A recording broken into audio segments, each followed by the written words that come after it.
My name is Ba Mates. I'm 17 years.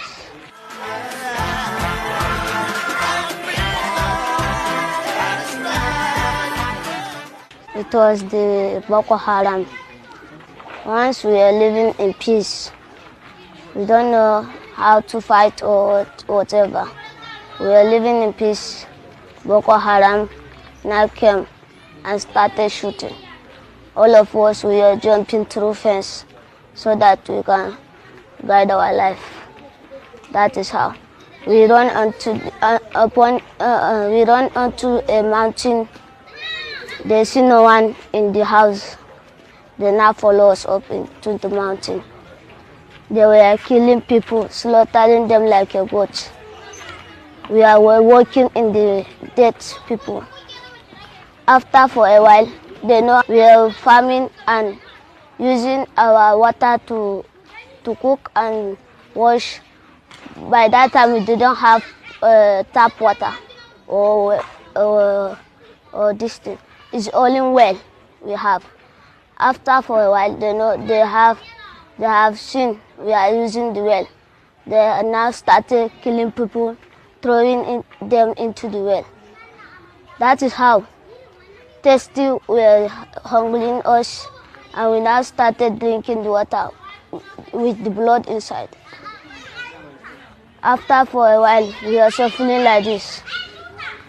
They were killing people, know how you can do to save them. If you come out, they will kill you too. Like this, they were killing our brothers and sisters. We are seeing them. But my mother, she's a businesswoman. She used to fly Akara. We use her money to do transport. Our cousin helped us to pack us for our clothes. We now come to Pilka. From Pilka, we now go to Goza. From Goza, we now come to Borno. After for that, we were hearing them. They were following all the people. They were following our brothers and sisters, even to the Cameroon. They were following them to kill them. But thank God, my dad have money and now pay money for a rider to bring us to Abuja. We are living in scared. We are not coming out in the morning, talk less of night. We are sleeping there. By that time, there was not IDP camp. We are living together with host community. It's 2014, we came here. We are living with host community. Then, one man came to here. It was pastor. Yes, he opened us a church. Now, he was the one that started with us, and he come name us IDP camp. From there, we now started getting food, shelter, and education. You've been in the camp for how many years? 11 years. 11 years? Yeah. Yes, I am still in school. I want to be a doctor. Medical doctor. I want to help people that they are dying, sick. Some of them are in the surgery. I want to learn handwork.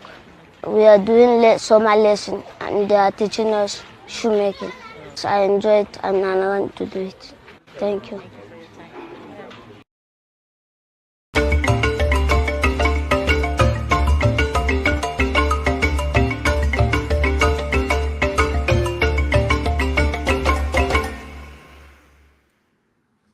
Hello and welcome. My name is Rudolph Okonkwo. This is 90 Minutes Africa. Today, in 90 minutes, we are going to have a conversation on the state of Nigeria, the political environment. We are going to talk about the upcoming election and what the political temperature is like. Across the nation, there are new alignments. People are forming parties. People are joining parties, people are forming movements. On one side, we all know about the city movement, which is organization of people coming together to support the establishment, the political establishment in Nigeria. On the other side, we also have a new movement called the Village Boys. The Village Boys are presenting themselves as a grassroots resistance and a platform for political reawakening among ordinary Nigerians. So the battle line is drawn. What does that mean? What does that mean for Nigeria's democracy? What forces are shaping the political landscape ahead of 2027? And how strong is this emerging grassroots pushback? Today on 90 Minutes, we are going to examine these questions and take the pulse of the nation.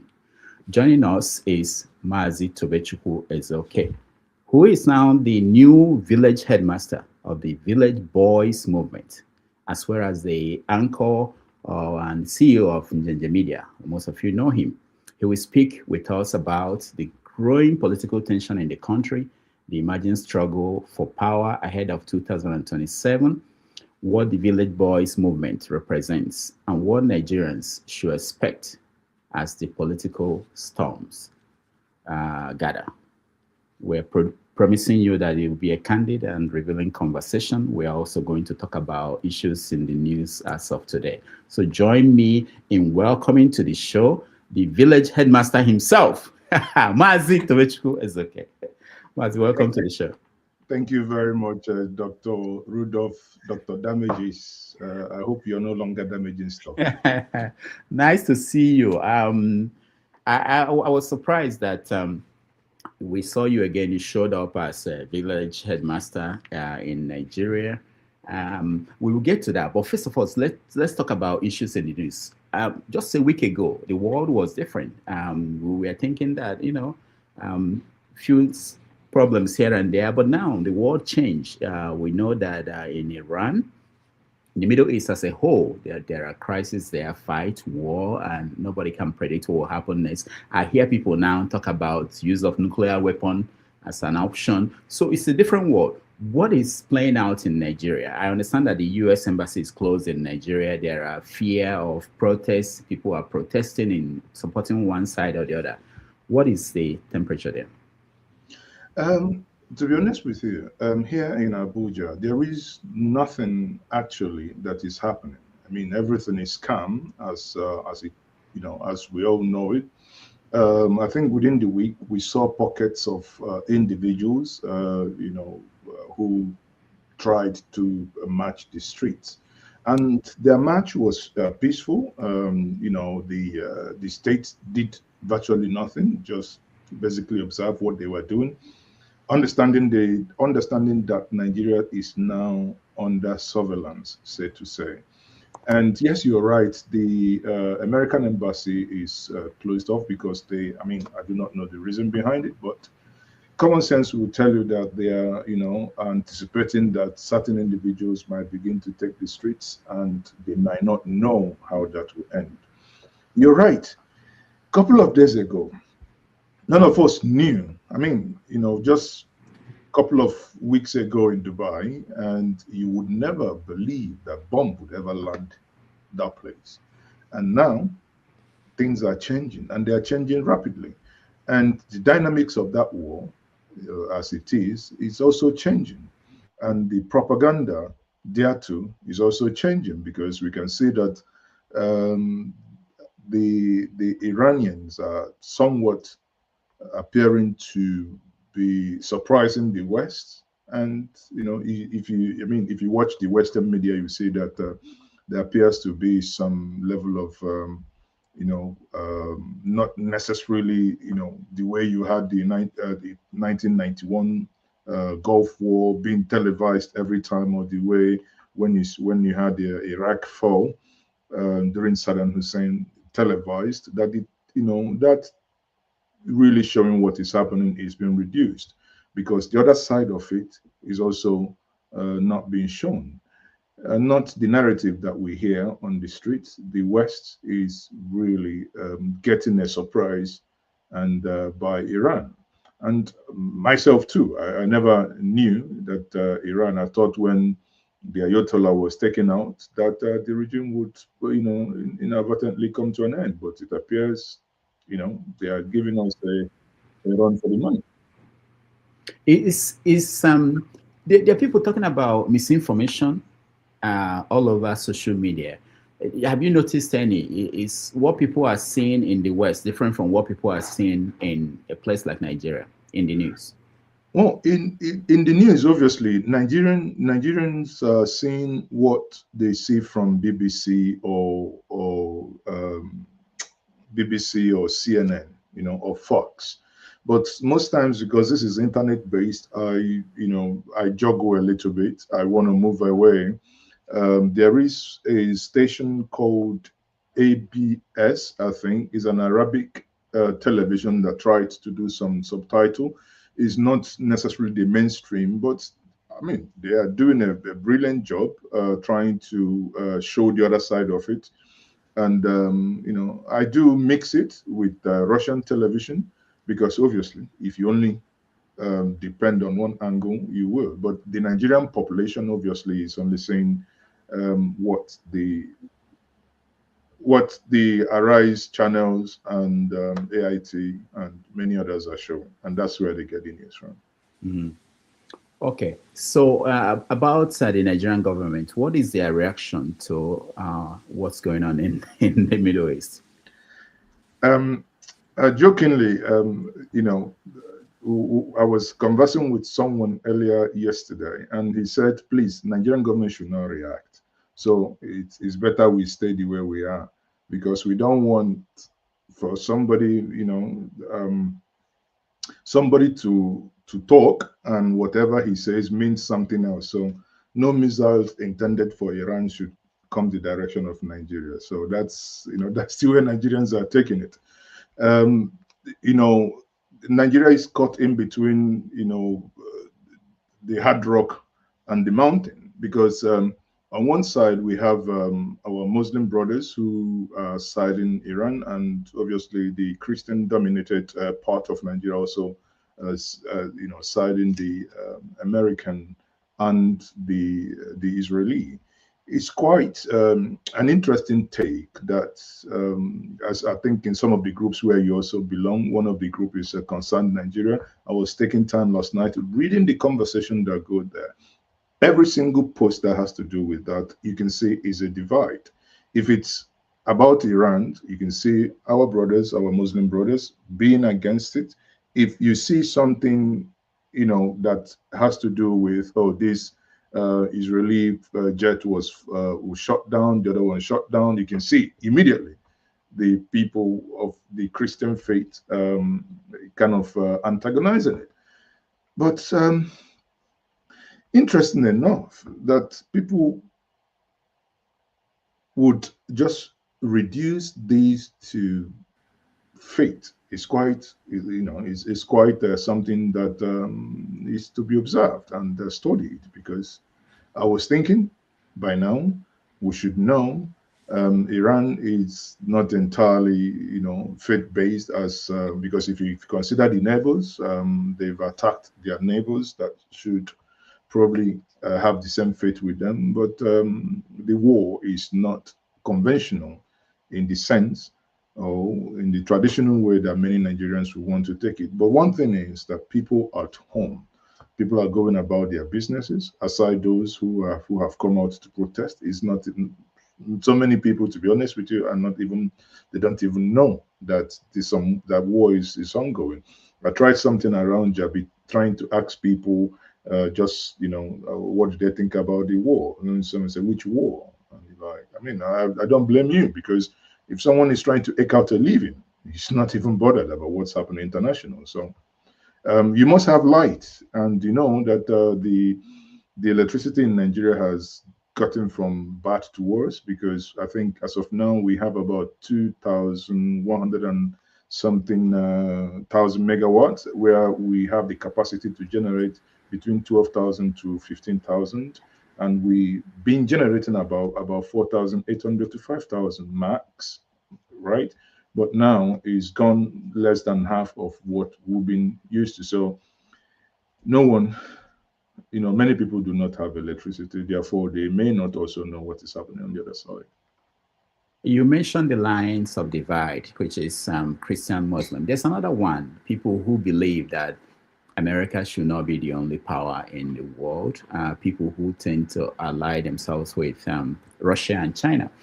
And before this war, they were, of course, behind Iran, saying that China and Russia will come to their aid and support them in a situation where there is war.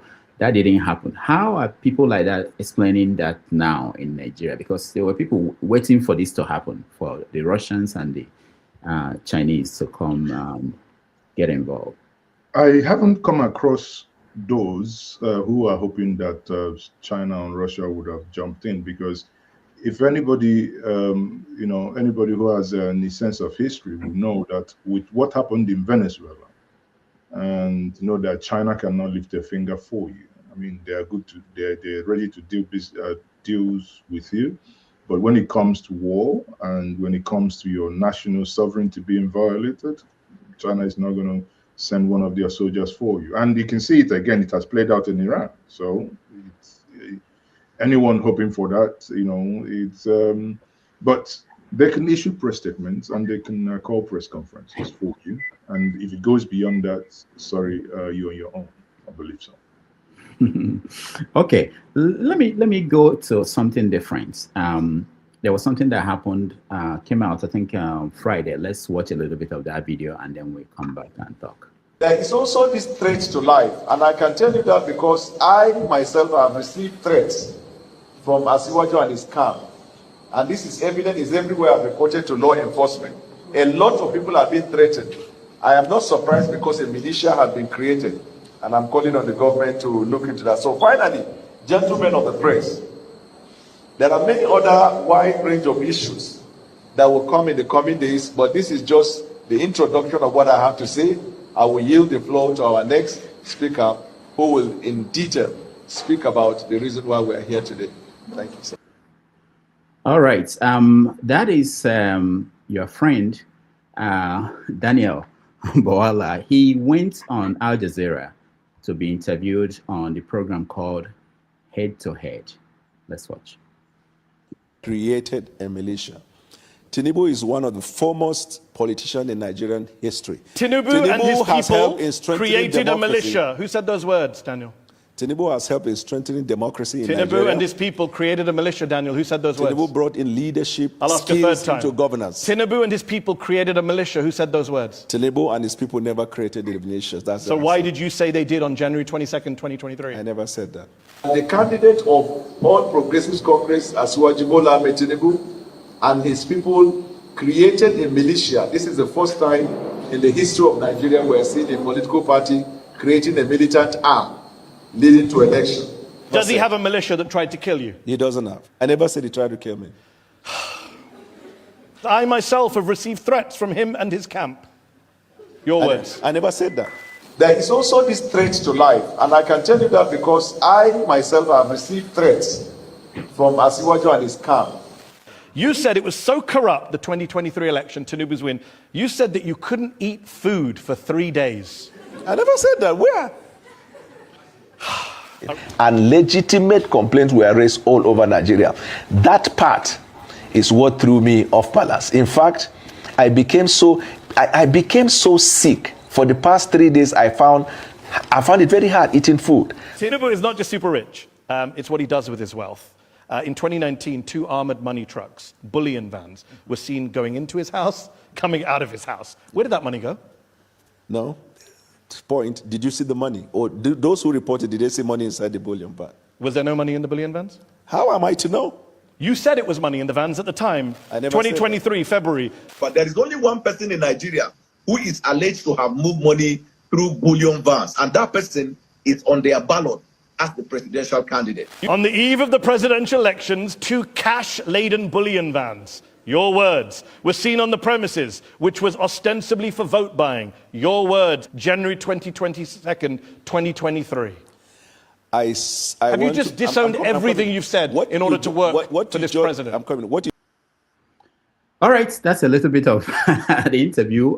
Someone added the actual video because during the show, they didn't play the videos and people were questioning if it was were right or wrong.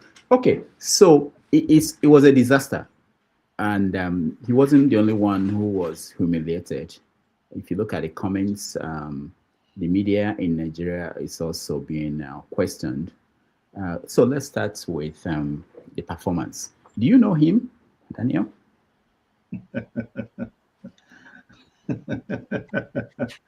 Rudolph. So, do you want to do your own off-take as well? If I deny him that I don't know him. No, I don't know. I don't know him. I've never met him. I've never talked to him. You can go and bring your own take and say. No, if you know him, I need access to him because we want him on the show next week. Yes, I know Daniel Boala very well. When he was in the PDP and during the presidential election, both of us were in Abuja, and during the court case, we were also in Abuja. And before then, during the COVID, is a person I've known for a long time. During the COVID, that everybody was on sit at home. We had a series of one-on-one conversation on Njenje Media TV and on issues concerning COVID, the Nigerian political space. Daniel Boala, not because of what happened. Daniel Boala is a brilliant mind, a first-class brain. But again, the thing is, he said something.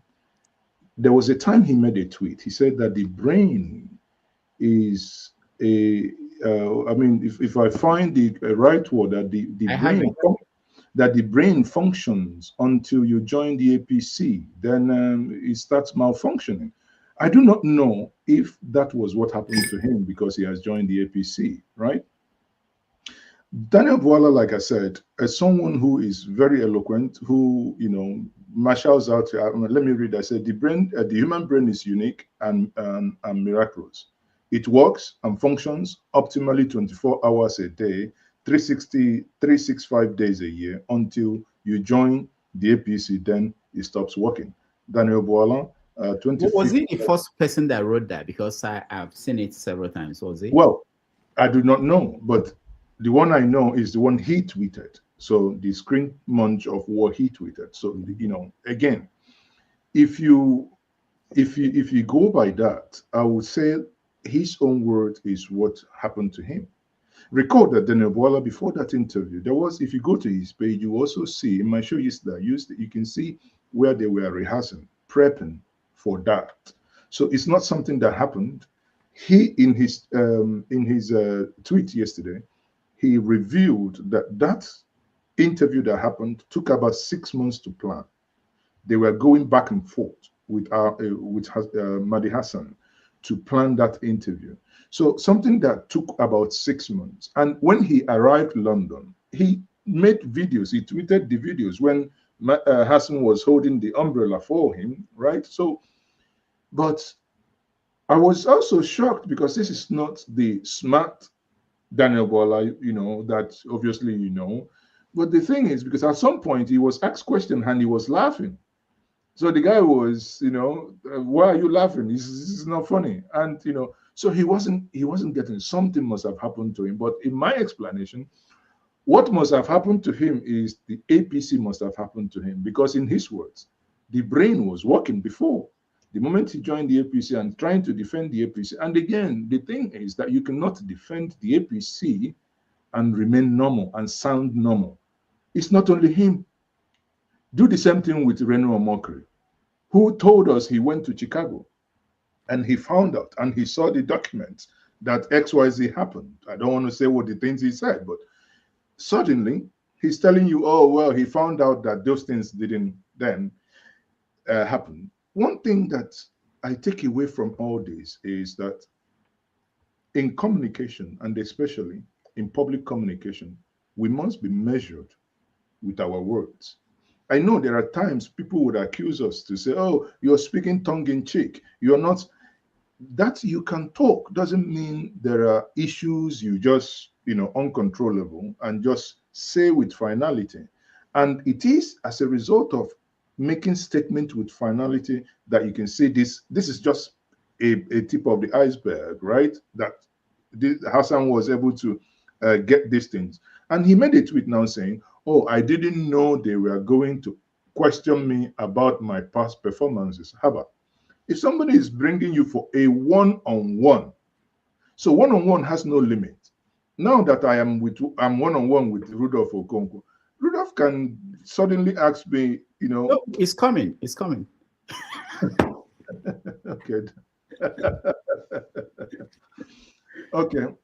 So Rudolph can ask me, Maazi, you said this thing the other day. Is this still the same way, or so that to give that as an excuse is actually ridiculous. Sorry, but for me it didn't cut it.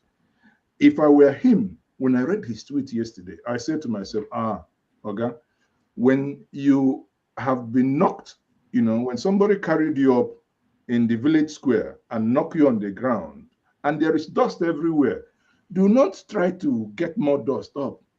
Pipe low, let the dust settle. Then you can probably crawl back to your house and ask madam to get you some hot water and massage your waist. But what did Zanebola say yesterday? He's the one that is actually raising the dust rather than allow the dust to settle. It was not a fantastic outing for him. Even more so, worse than what Danebola did was the nonsensical comment by the APC chairman, the guy on the brown, on your mandate they shall fall cards, right? The guy who just made a mess of himself, because I used to think he's a smart guy. But listening to him on that interview, I'm like, how can you defend that this guy was rich? He was a rich man. He worked in Detroit and what not. Come on. It's, that outing, I believe he should have a part 2 to redeem himself. And I think he's already planning for part 2. Yeah, I had, he actually requested for a part 2 of that encounter with the hope that it will help him to restore any bit of his reputation. But beyond what you said about joining APC and losing your mind and everything, was some people blame the media, the Nigerian media. Okay, let's start from the beginning. Some people were saying, and I got a lot of them on my phone, people writing me, showing me the video, say you should watch this. This is how interviews should be. You people should learn from Hassan. Are you going to learn from Hassan? Well, everybody to their style, right? You achieve the same. You can achieve the same result, the same outcome, right, without being confrontational. But Hassan, that is his own style. Recall that Shako, the guy that does that BBC program where Obasanjo got angry, wanted to walk out, Hard Talk. So that is the nature of that program, right? And the way he does his own, so that is his nature. And you can't change that. You recall, our dear sister, Obi Ezeoke, was on that show. Obi Ezeoke did not disgrace Nigerians. Obi Ezeoke stood her ground because Hassan was trying to make Obi sort of apologize for serving in a government that Hassan considered corrupt. That's Obasanjo's government. Obi stood her ground and said, well, I served my nation. I didn't serve Obasanjo. And I did my best. So let's speak about myself. Did you see that I was corrupt? Or did you see any time? Did you understand? So it's still the same. She's still a Nigerian. So it's not about, oh, this guy doesn't like us. And some of the APC guys were already saying, who paid this guy? That's his job. So if you're saying, if I'm going to, I took 1 or 2 things out from there, to be hard hitting, I would improve, because I like the way he did his work. The basic thing is that he did his work and he concentrated on that. So even when Danebola was saying, he didn't talk about much other things, the one he asked you on security, Nko, security, you played at the beginning. That brilliant young child that spoke at the beginning before the program started, brilliant mind. I was watching that young boy. I had good spin. I'm like, well spoken, even in an IDP camp for 11 years. But that boy, he said he wants to be a medical doctor. I believe, I have no idea of that boy will make it. Brilliant young child. That boy has grown up in the last 11 years in the IDP camp. That Goza, the place he called Goza, 2 days ago, how many people were killed in that place? People who came for the first time in the last 10 years. They've been living in Cameroon. They came back and they got killed. 2 days ago in Nigeria, in Goza, in Borno State. In November, I spoke with their leaders. I had a the State of the Nation that I do have on my platform, and their leaders, they came. They are no longer, so many of them to join that program some joined from Plateau State, some joined from Nasarawa, some joined from Abuja, some joined from London. So you can see, as a result of the insecurity in their place, how they've all run away, begging to see how they can go back home, right? So if we can all see this, then the guest was saying he was only talking about his past, the insecurity part. Why did he not do so well in those? Even when Amnesty International is quoted, in fact, that interview made Daniel Bola look like someone who is fighting with his tool, because he disagreed with everything. If he quotes Amnesty International, he has issue with it. If he quotes his own words, he has issue with his own words as well. Until after that video, after that day, and Al Jazeera did that actually, by the way. Al Jazeera went back to put some of these videos together. I said this is part 1. Wait for part 2, because there is more that they could put together, but it was indeed very, very, laughable to say that. So to say to your question, my brother, we would improve in our pattern of questioning, but those who can be more confrontational can be. But I believe that without being confrontational, one can still extract the same level of information from that individual or your guest. Now, talking about confrontational and styles, when someone like Oseni Rufai, when he does what he does on Arise, people also criticize him. Can you explain the difference? No, I think, Rufai does it, and I like it, because Rufai kind of pushes you to say things.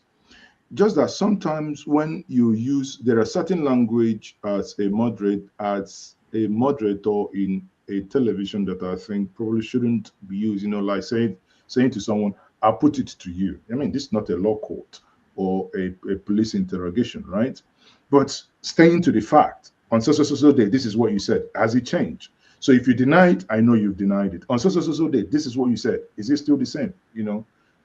But again, people criticizing Rufai, bear in mind that, Rudolph, if people does not criticize what you do, that means you're not doing well. It is only a ripe tree with fruit that children can throw stones just to get something out of. If they don't criticize you, that means you're basically TikToking and Instagramming. That's I put it that way. If that interview had happened in Nigeria, would it have been the same? It depends on who the host is. Yes. If the same people, Hassan with Daniel, would it have been the same? No, of course. You mean if it's the same media outlet? Yeah, but in Nigeria, it wouldn't have changed anything. So you mean because location, just like I was telling before we started, in a telephone conversation with Professor Soloin Soyinka, he used a phrase, location indifferent. So location shouldn't matter. No. The location of that shouldn't matter. Would people bust in there and say, stop questioning or what? You understand? But you can now see it. The one that I detest is, because this is a brilliant interview. What Rufai does, brilliant too. The one that I detest, and I say, God, may we not, may our stomach not control us so much to stoop this low, is the one that the landlord of Abuja calls them and sit down, and he's ranting to them. And you're like, what are you watching? Because this is not serious, right? So that one is when I begin to question the sanity of those so-called journalists who sit down there and just listen to somebody rant. And after 2 hours, paid, live stream, full outdoor studio production paid for. That's the most expensive broadcast in Nigeria. I hope you know that. OBS, outdoor broadcasting, right? That you're going to broadcast outdoor with all the equipment, because you're moving with a mini studio out to go and do that. And they pay for 2 hours of that. The most expensive production. To what end? Just to respond to somebody. I think there comes a time that they should tell him, I mean, this is not broadcast. But anyway, they need the money to survive. Okay, one last thing on this. There were this other thinking that if Hassan had been a Nigerian journalist facing Daniel, that he would have been more aggressive, stop him, interrupt, and that it wouldn't have been the same dynamics. That because he's somebody from outside, he had to behave in a different way. You said you know him. How has his, the former interviews? I've not seen him a lot. I've not watched a lot of his interviews.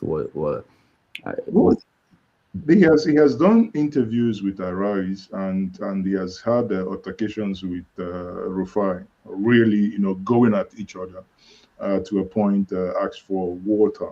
I mean, Rufai doesn't take prisoners in that sense, so he is not a new thing. There could be that there could also be the fact that in his mind, this is an international media. This has been recorded in London, so that would affect his demo as well. He wouldn't want to come out as an attack dog, as a mad dog for the government. So he would behave. Yes, of course, there is that element, and for the fact also that it is not a one-on-one, that you had audience in there of various sphere of life, would also put you in check. You don't want everybody to think, how did this madman get in here, right? So that put also some checks on him. Recall that. I mean, when the Christian genocide thing happened, he was the one that was sent round the globe to go and defend that, because he's a pastor, in quote. He's from Middle Belt, Bono, precise. He's a Christian, so he is the best person to go and speak to the world that this is not happening. In those conversations, both the ones he did with Deutsche Welle, CNN, BBC, he did well. But he gets to this one, I think the format is what knocked him down, because this format is unconventional. This other thinking, a lot of people felt that the Nigerian media we've not been preparing our politicians and political actors to be able to survive on the international arena. So they give an example with Piers Morgan when he interviewed the foreign minister. That too was a disaster. And that the reason is that when they appear in Nigeria, like you mentioned Wike and the way he controlled the conversation, when they appear on Nigerian TV, they don't get the kind of questioning that they should get. When they now go outside, they fumble. Do you agree? I totally agree. I'll give an example. I was trying to, in my State of the Nation program, I was trying to invite a senator, and I addressed him there, his name, senator, his name. He replied me that he was not going to attend to my program because I didn't address him well. No, I'm not kidding you. And I'm like, but is that not your name, or are you not a senator? I didn't add chief. I didn't add all those madness. I mean, of what use is that? So you can understand the mentality of those in authority. I tell you, very, very few, very, very few. In fact, almost no politician in Nigeria today could survive that interview, without exception. Almost no politician that I know today in Nigeria.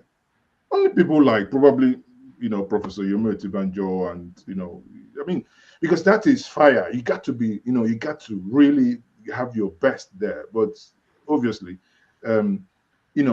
the way the things have done, the way things are done in Nigeria is that it many times when you also ask questions, people would think, I know that during the presidential election, I was interviewing one of the senators and I called him by, senator name. And after that interview, he told me that I insulted him. I said, sir, now how did I? He said, no, that why should I address him? So do you understand? So it's also some of us who have also operated in Nigeria and outside Nigeria. Sometimes, why it's your name is your name. It's Rudolph Okonkwo. So what's these appendages? And if you don't do it, now they go to a place, those appendages are not accorded to them because that's your name. That's the name in your passport. You've sent the page of your passport, and that's what you're known for. So because in Nigeria, we have this culture of, respecting people in authority, respecting elders, and overdoing it. Now it goes into even the way you converse with them. And that conversation is what, as a result of what you're saying, no politician would also survive that. The one, the former governor of Rivers State, sorry to say this, sometimes, I think in one of the interviews, which I found so arrogant, they asked him a question on something about the Ministry of Transport. He said, I won't answer that. Go to the next question. I mean, why did you come? They asked him something about the now Minister of the FCT. He said, why should I talk about Ismail Jr.? So, but that's derogatory, right? But it happened in Nigerian media. And the next thing, if you had pushed, he could walk out, right? And now, if he walks out, maybe your producer will begin to give you query because they may have lost revenues accruing to or from those ministries. So at the end of the day, in Nigeria, because they are the ones funding the mainstream medias, and you cannot expect someone who is funding you to take certain bullets. I've witnessed it in one of the press conferences that I had in Abuja with Professor Chris Nwokobia regarding the Mele Kiare on the missing funds. I called 6 media houses, television houses, all the ones you know.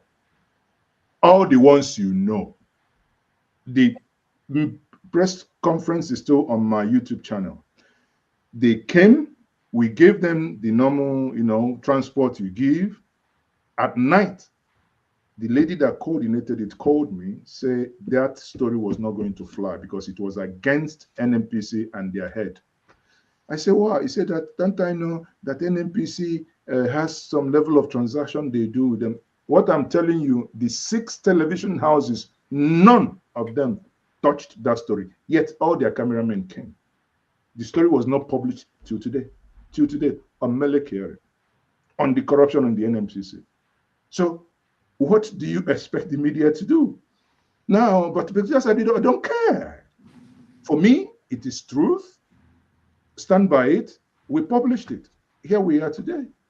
So like you said, I won't be surprised that in Nigeria, things will happen differently. Now, you made me think about, I always worry about understanding of the media. I can tell you how many times I receive messages from people saying, this is not journalism, this is not how it's done. And these are people who, of course, have no experience. Is it that the media in Nigeria, they've not been able to explain the challenges they have or why things are the way they are, that the Nigerian people, sometimes they expect more than what the media can provide. Sometimes they don't even understand the environment where the media operates. Again, you do not blame them because someone will look at Al Jazeera and does not understand the funding structure of Al Jazeera and want you to do the same thing that Al Jazeera is doing. Now, Rudolph, let's take 90 Minutes Africa. This is a program solely funded by Rudolph Okonkwo. Rudolph has a day job where he goes to work, makes his money, then uses it to fund his own program. Where it be that Rudolph is getting funding and sponsorship or maybe grant somewhere that will allow him some level of independence? The question is, and one thing, I'm not making excuses for the Nigerian media, but you need to cut them some slack. Because if you then upset the person who's going to help you pay your staff, how are you going to survive? right? So at the end of the day, it is the culture, it is the climate where you operate. Knowing that in the moment you become mainstream, um, government patronages are how you can survive. For instance, the election is coming. Many of them are looking forward to it because they will play adverts. No media house will want to upset the APC to a point where they do not have their advert because they know in the season how many billions they could make from those adverts, right? So, and they don't want to, miss those revenue streams. Therefore, they have to find a middle ground in order to do that. Let's talk about the elections coming up. Things are moving so quickly. I understand that the electoral law, the new one, the amended one, has moved everything forward. Yes. So the primaries have to happen, and then the election will be in January for presidential election and February for. So how is that changing the conversation at home, the movement of politicians? It's not only that the electoral law, not only that the date was changed, the date by which the primaries must happen also is pushed forward and is cast in stone. Between the 26th of April and 26th of May, these parties must do their primaries and they will have to now do and give room for litigations before the final, I think, August or thereabouts, right? The final date. Therefore, what it means now, we're in March. We only have April and May, basically 2 months. So you can see how everybody's rattled. And I said it's every single, with the exception of the APC that, they only have one candidate. But every other person, every other party is rattled. Some with this will not even make it. I make bold to say that. Some will not even make it. So having said that, you don't see that it now, and bearing in mind that also INEC is engaging on voter registration and the parties are also driving membership to come and register because the new law makes it now that you do either consensus or you go to direct primaries. Direct primaries is going to be a humongous job, and some of them are tinkering with the idea of using the blockchain technology to do their primaries. So do a hybrid. Either you do some will vote and some would now have to vote through their mobile phone and with some sort of NIN code authentication and whatnot. So it's good in some sense because I was arguing with someone last night. He said, but it's too short. I said, listen, this election is not by accident. In end of Q4, beginning of Q4 2023, the Supreme Court gave verdict on the 2023 election. Therefore, that's it. What have you been doing? So, if you give someone who is not, in my view, if you're not prepared now, if I give you another 2 years, you will not be prepared. So if you wanted to, you should have painstakingly been going through the process of getting things done before this time. So the heat is on. The politicians are feeling it. I'm not a politician. So they are feeling it. And let's see what they make of it. The opposition complained about something specific, the online registration of their membership. What is difficult there? I don't know what they were complaining about. Is it that the time, they don't have enough time to register people, or that people cannot register online? What was the issue with that? Honestly, I don't know specifically what you're saying, but if it's about online registration, Rudolph, I said it. I play within the opposition realm, but I do not buy that. Honestly, if you were serious some of us written about it 2 years ago. This thing should have been done. So if they can't get it done, sorry. It's honestly, I have no pity there, because there was a more than enough time to have done all these things. All right, let me play this video and then you tell me what it's about, what's going on. Ayakai, Horibo. Ku wanke dan mazaje na maza. Ta ita obe, wani za mu kurbi damu da fura. Ita obe, ya fita namu yayo da mara. Okay, bu ese bu nwa ochia. Abunye obigwe, loba igbe mandoni local government area, la River State. Abun village man. Abun village man kap lefaka Peter Obi. Orúkọ mi ni Eunice àti Èjìdé, ọmọ ìpínlẹ̀ Enugu State tọ́bílẹ̀ Èkó. Mo jẹ́ village girl fún Peter. Eva mbụ Dr. Nestor Nzeribe, mbụ onye Uburu, Ọhazara, nke ndụ na Ebonyi State, mbụ a village boy for His Excellency Peter Obi. I am Justin Kingland, Justin Okechukwu-Ezeana. I am a village boy from Ifitana village, Agolo, in Anambra State. I am a village boy for Peter Obi. My name is Okasi Oka.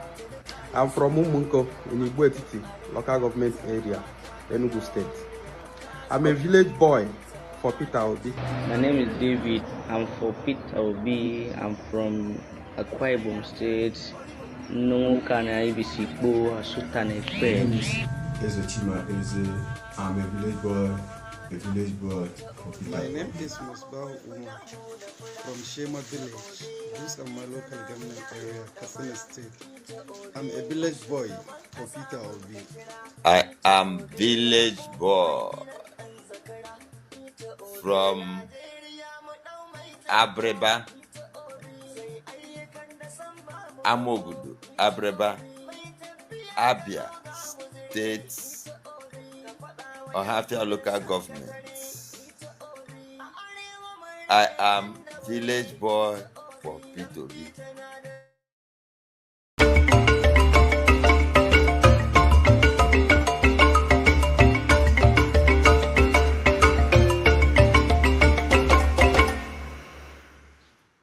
All right, we're here with the headmaster of the Village Boys movement. I understand Village Boy and the concept, and must it be village production of the of the video too? But you are the headmaster. What is the Village Boys? What are they up to? Okay, thank you very much, Dr. Damages. What Nigerians are witnessing today is something deeper than a political campaign. The Village Boys movement is an organic awakening of Nigerian youth consciousness. This movement did not start in luxury hotels in Abuja or Lagos. It was not launched with press cameras flashing in Lagos, and it was not financed by political godfathers. It grew quietly across social media spaces, campuses. Conversations happened, market discussions, tech hubs, community gatherings across the country. You all know, from Enugu to Kaduna, Ibadan to Oyo, young Nigerians began using a new language, Village Boys. And the reason, it is powerful, it is very simple. It was not manufactured, it was discovered. This is not branding, it is awakening. Why am I saying all these things?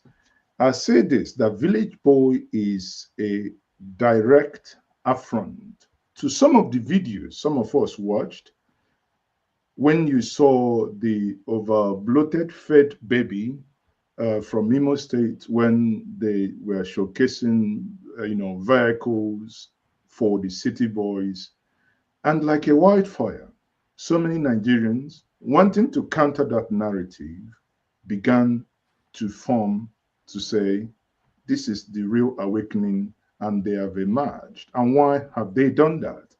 What triggered this awakening is a feeling by many Nigerian youths as they began to share that video. Across the country, young people started to realize that their energy was often being packaged for political spectacle. Their loyalty was being commercialized. Their voices were being rented. Their identity was sometimes reduced to cheering for the elite structure. And you can see the conversations in those videos. And as people, without any form of coordination across, both in the diaspora, those in the southeast, those in the south, those in the north, everybody began as if there was a meeting that was held. That is the power of social media. And naturally, people began to feel used. They began to redefine themselves. In political sociology, we call this grassroots collective mobilization. This is what Village Voice movements represent. A generation redefining its place in Nigerian political and cultural space. How did you become the headmaster? Well, in that coordination, we started having meetings, and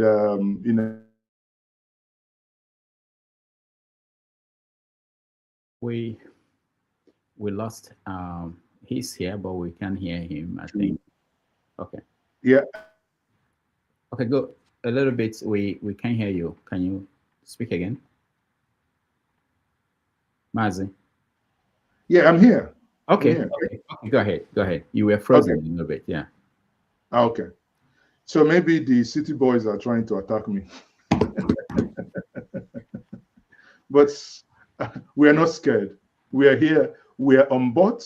We are unafraid, and we are unapologetical, in the things we do. So I became the headmaster because the structure that we put in place here is very simple. We want to move away from where these are contract rent seekers. These are people who have, people of means, but without commensurate input.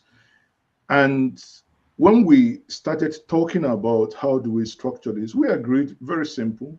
We should have the head instead of calling the overall coordinator. We say this person is the headmaster, and we have what we call the press secretaries. Instead of calling them press secretary or PROs or whatever the nomenclature is, we'll call them the town criers. And we began to build structures in states. Within the state, we have the state head.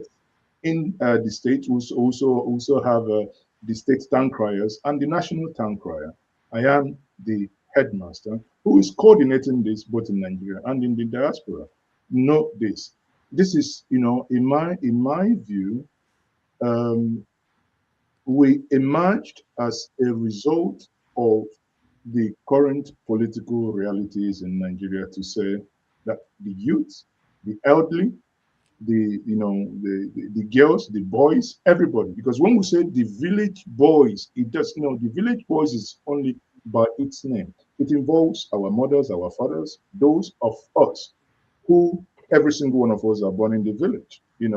It's not a matter of you, whether you live in the town, you live in the diaspora, as long as you identify yourself as someone who cannot be compromised, then you're a village boy, you're a village girl, you're a village woman, you're a village auntie, you're a village grandpa, you're a village grandma. So whatever suits you, just be part of this mobilization to say that Nigerians are awake and things must change moving from here forward. So we say you have a structure, you have membership. What do you intend to achieve? What is the goal? Okay, the goal is to mobilize. There is this cliche that people in the run-up of election, you see youths, you see people make noise, but on the day of election, the numbers dwindle. So the point here is to go back again to the roots and begin to tell the people why it is necessary for them to come out and actually cast their vote.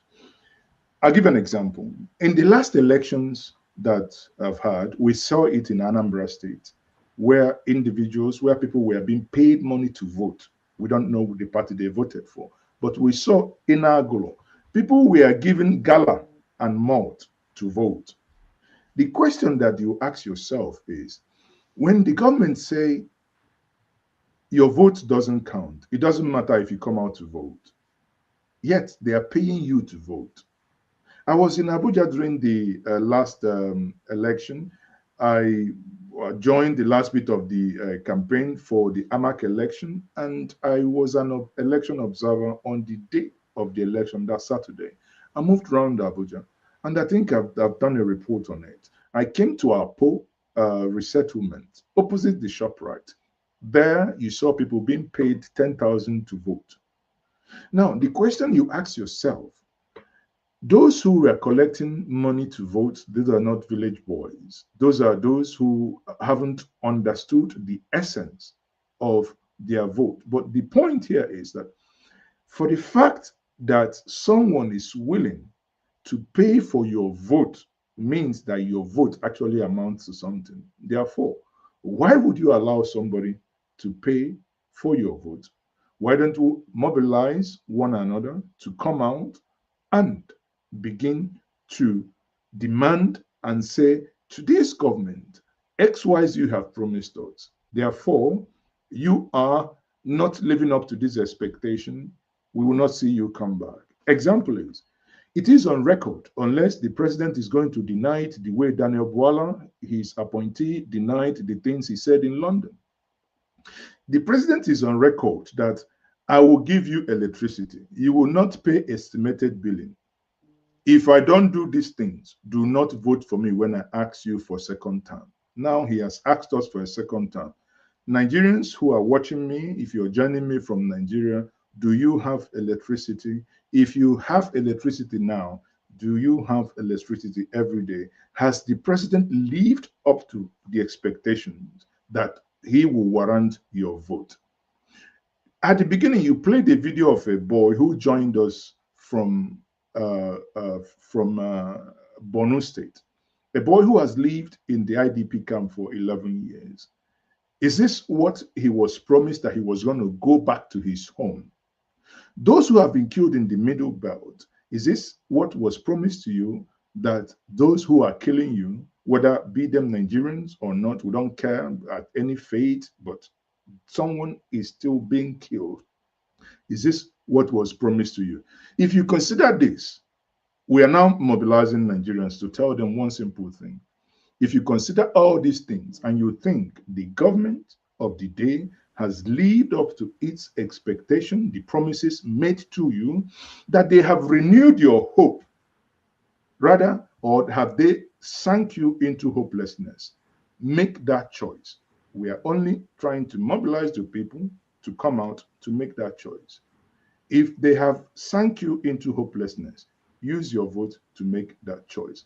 If they have renewed your hope, I mean, is a free word. Go ahead and renew their mandate. But bear in mind that when you renew their mandate with hopelessness, on that mandate, you shall fall, because that mandate is already wobbly. So, how many people do you have as members? For now, it's broken down by states. People are meeting. I can't tell you these are, I won't want to pluck numbers, but in some states, we have over 5,000 people already. In some states, we are approaching 2,000 as of Friday, right? As of Friday, the last time we looked at the records. So in some states, over 5,000 already. And in some states, this weekend, they are meeting and they are mobilizing. And for now, one good thing and one thing that we are trying to do is to test our strength by mobilizing for a 2 million man march per state for the 28th of March 2026. And that is going to be an epic event. So that's where the strength is. 28th of March, so it's less than 20 days. Yes, it's in less than 20 days, or in 19 days from now. So we are counting down. Okay. Do people have to pay to be members? No. Nobody is paying. See, this is to test where the people are, right? This March, again, because in whatever you do, you can see where is this being anchored, right? On this, the city boys is anchored on the president of the republic, that is President Bola Ahmed Tinubu. On the other hand, the village boys anchored on the former presidential candidate of the Labour Party now in ADC, that is His Excellency Mr. Peter Obi. So the Nigerians who are trying to counter the narrative of the city boys are saying on the 28th they are going to march for him across the federation. So it's a show of force. So if at the end of the primaries, Peter Obi is not, because I saw some of the people on the video of Village Boys talking about Peter Obi, if he doesn't get the ticket of ADC or any political party, which may be the case, what happens to the Village Boys? Now, I would answer the question by referring you back to what he said. He went to Agulu yesterday to pick up his membership card of the ADC, with ceremony. In there, he said that in 2027 he will be in the ballot paper, and that on that premise, that is what the Village Boys are working on. So they don't have, that is either Peter Obi or nothing. Well, once we get to that bridge, we'll cross it. But for now, it is him or nothing else. Okay, we're going to bring in people who are joining. If you're in the studio, you want to be part of this conversation, turn on your camera so that we can bring you in. But before we do that, there's something I want you to comment on. You're from Anambra State, and there have been so many stories out of that state, and I'm sure you're keeping up with them. And why is the Governor Soludo destroying markets in Anambra State, the main markets in Anambra State? What's going on there? Again, I don't think the narrative is correct. Okay. I don't think the narrative is correct. Being in the opposition doesn't mean you will lie like my brother who was disgraced of his lies. I honestly think at the issue of the market, the close down of the main market gave the impetus, or basically was the starting point for government to start something they've been thinking how to start. They've been thinking of remodeling, rebuilding the main market. I was in Ariaria and I don't know if my staff, if they published the video. I was in Ariaria and I went around the Ariaria market. You would never believe that this is the same Ariaria in the 80s, 90s, and early 2000s, that when we go there, that is the same Ariaria. In that Ariaria market, trucks in the stores, truck can come in, offload. I mean, telling you that it's wide enough, right? So if this gives opportunity for this to be rebuilt, why not? Why I'm saying this is you can't make an omelette without breaking eggs. I recall when I was in Enugu 2024, I just came into Enugu for a meeting. And I saw Gariki, people, bulldozer were destroying things at the market. Bulldozer were, basically destroying things. And I went there. I went with my camera, and I covered people. People were crying that their livelihood were being destroyed, blah blah. But if you fast forward and go the same place today, you see that those who probably have lost, and some of the people that I eventually spoke to say, yeah, they felt pain when it was destroyed, but now they are happy that actually what the government is doing. If I take that to heart to say that Anambra State, I had gone to Anambra September 2023. I made a video from Main Market. I said that this is a disaster waiting to happen. Illegal structures everywhere. There is no single park. If I want to come to Main Market, I will park at All Saints Church and now take keke and get into the market. So you can't even drive into the market. That the government is now trying to fix it, that you're playing opposition doesn't mean I'll begin to condemn it. Yes, people will lose their shops. People will be hurt. But I do believe that at the long run, once these things are fixed, you know, I hope that he has enough time. He's going to be sworn in 2 weeks. So once these things are fixed, that people will now be happy that, you know, these things are done. So that's my candid take on it. Okay, so one last thing about Anambra said. Let's watch this video. Bulldozer agabago. Bulldozer bụ na nke akwa ọkụkọ ka ọ na-aga. Ịma na yesterday aka na-ekwu na esuru chịrị na-akwa ọkụkọ ọkụ. Today all demolition ka abanyere. Ebe ahụ akwa ọkụkọ ji eme dibia. Today ndị Anambra State gọọmenti eburugo bulldozer wee banye. Demolition ka abanyere. Ịma na ekwuburu m mbụ wee sị na ngwongwo eji mara ha akụwachago. Nke a bụzi ma ngwongwo ma ụlọ iji alụ nya iwe akwari nkwari. Biko ihe abụrụ ọṅụ ka a na-aṅụ mmadụ. Update ka m na-eweta. N'enu n'ebe ahụ unu maara unu na-eji agba oke ite.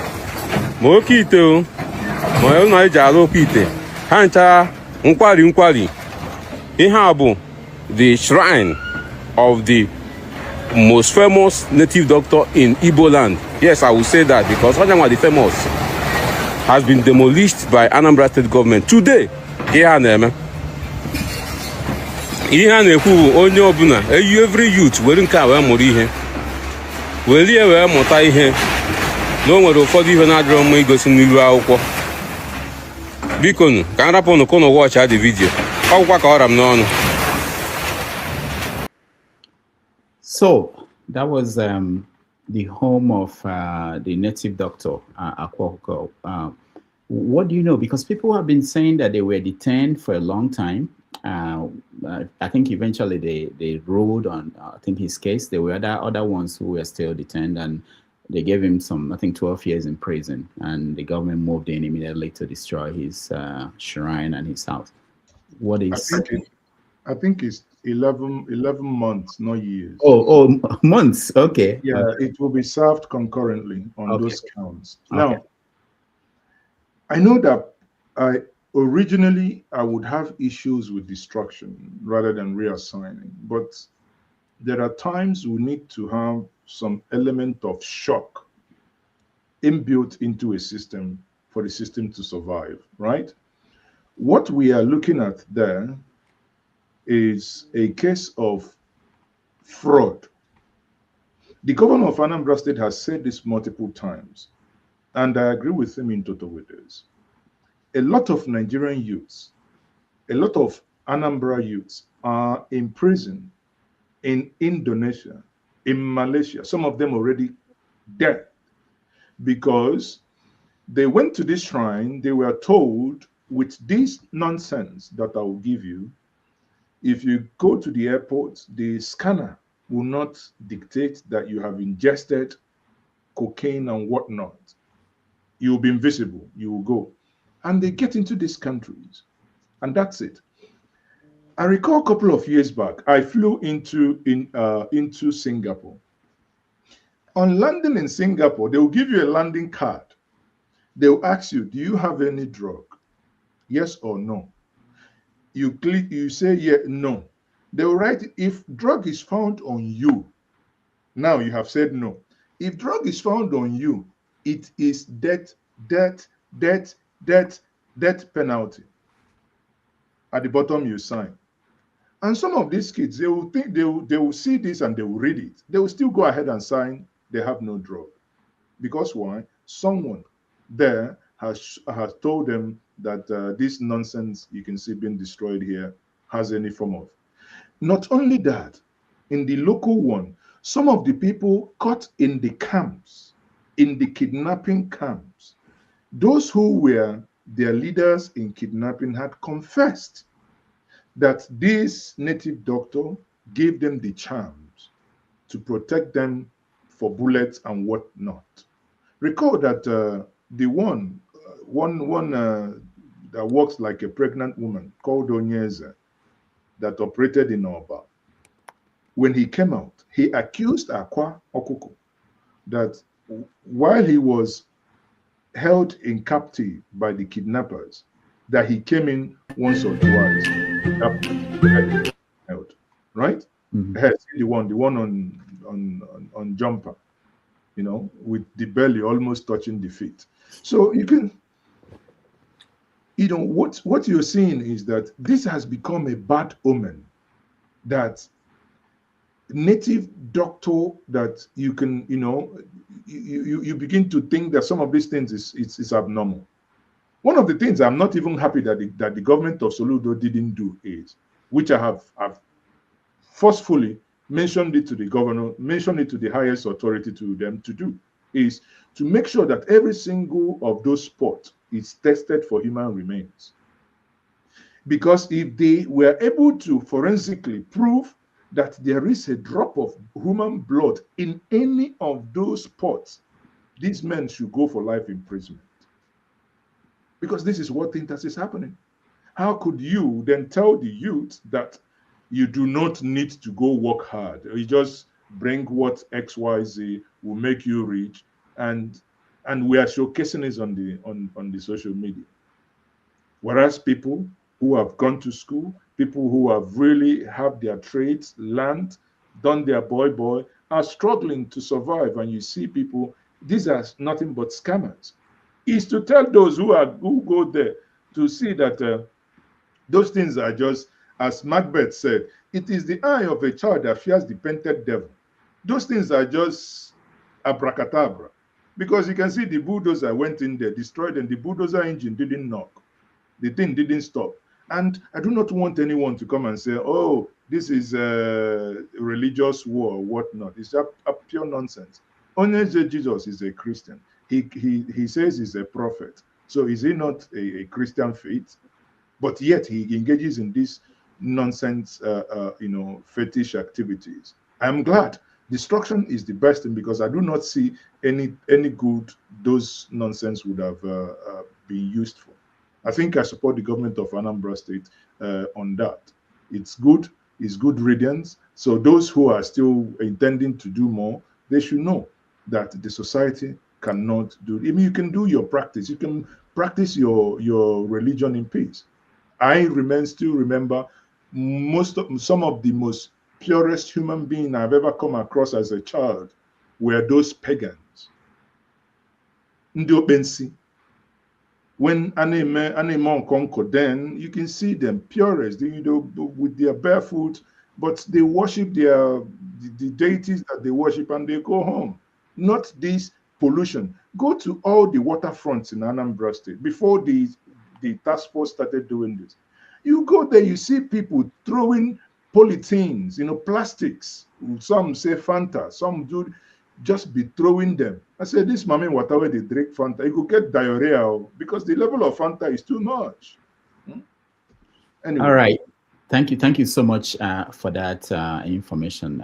Let's now bring in our people. They're here, and we will take turns to interact with you. I ask everybody to find your best question and comment, and then when I call on you, you do that, and then we go around.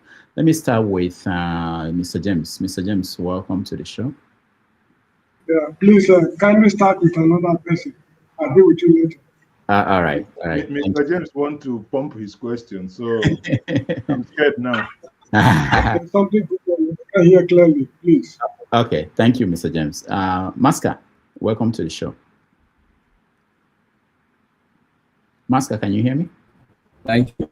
Okay. Yeah, I can hear you, Mr. Rudolph. Thank you, and very good evening to you. Thank you.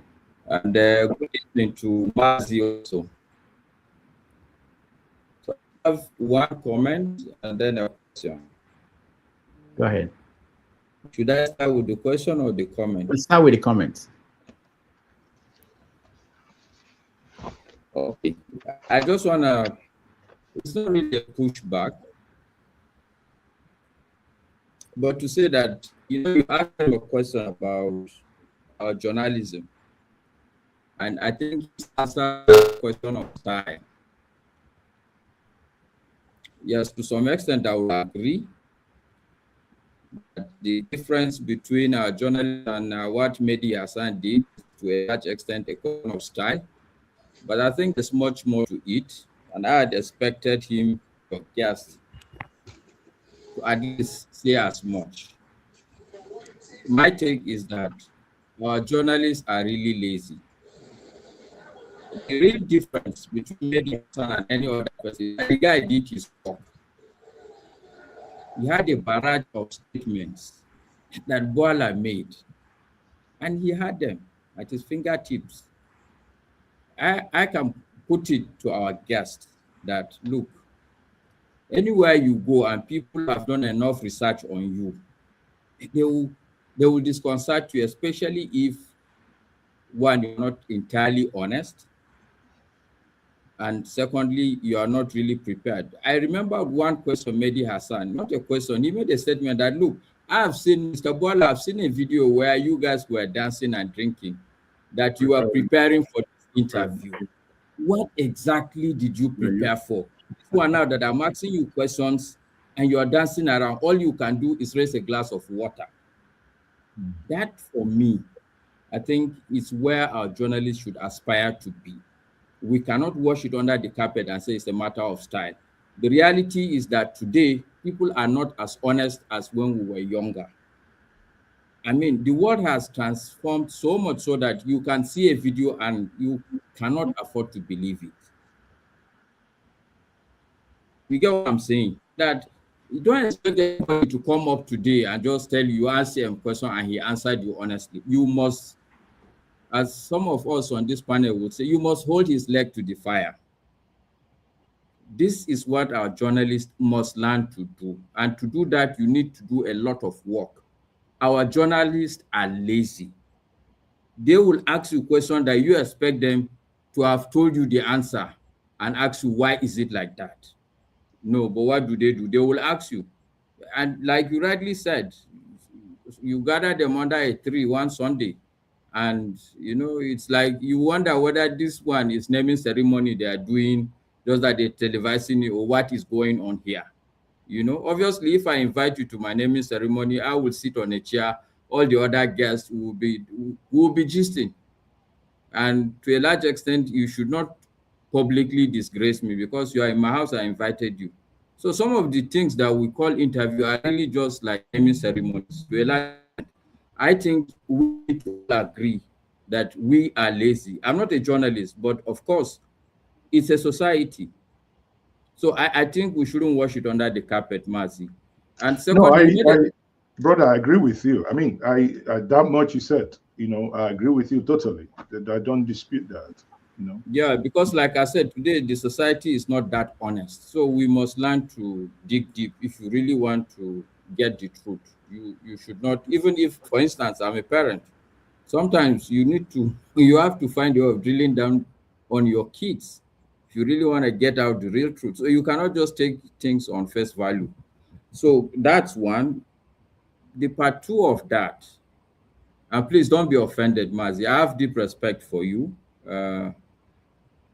But you see, you mentioned also a thing of culture in our society. And I look at the two of you when you were having that interview. Mr. Rudolph, his name is simply Rudolph Okonkwo.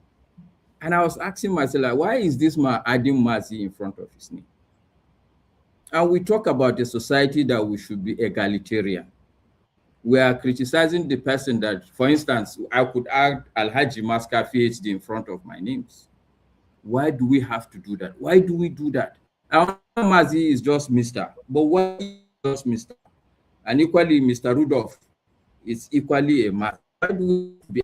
And then we say the society is somehow. Every young man should begin to add Maazi to his name. Sorry, I'm a bit hard on you. No, it's fair, but that could be, I can tell you why. No, don't explain it. I look. No, because you brought it up, it has to be explained. It has to be explained because if not. Fair enough. So these are my two comments, But before I go to the question, I must commend you because I watch you a lot. And I know that whatever you do is against the run of the mill. And you put yourself at risk. You could easily find your way to get appointed to one of these houses or be some, what do they call it, spokesperson somewhere. You are good enough for that, but you are choosing not to do that. So I must let you know that I acknowledge all that. that I'm coming from the tangent I come from is not that I don't appreciate who you are and what you do and what you bring to the table for our society in particular. So that's the comment. So if you want to respond at this point, fine. Or you want to wait, I put the question also. That's also okay, sir. Oh, these ones are comments only. And it's just comment, no question. It's just this one. that's why I said it's your explanation for the look. No, I was you just okay. Put your question too. Okay. It will now be 4 because you ever have 2. No, my question is 1. So when you were saying that no politician would pass Mehdi Hassan's test, and you single out only Osibanjo,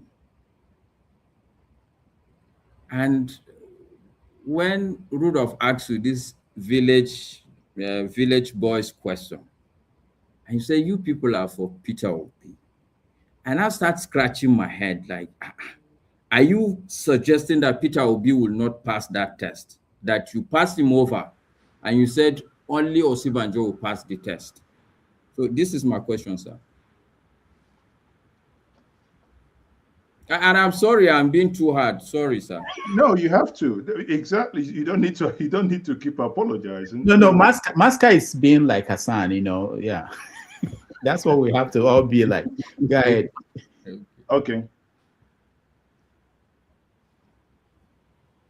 So should I go or yeah. more questions? No, go ahead. Answer. Okay. So Maska, I think let me start by the first one. The journalist, as you know, Hassan, you alluded to the fact that he did his job. Of course, yes, he did his job. You can see that also.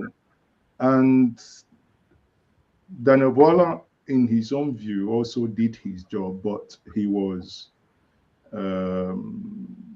he kind of missed it, sort of. Maybe in exams, the places you probably will, from the pages you read and the questions didn't come from those pages, so probably the lecturer started at the end of the textbook.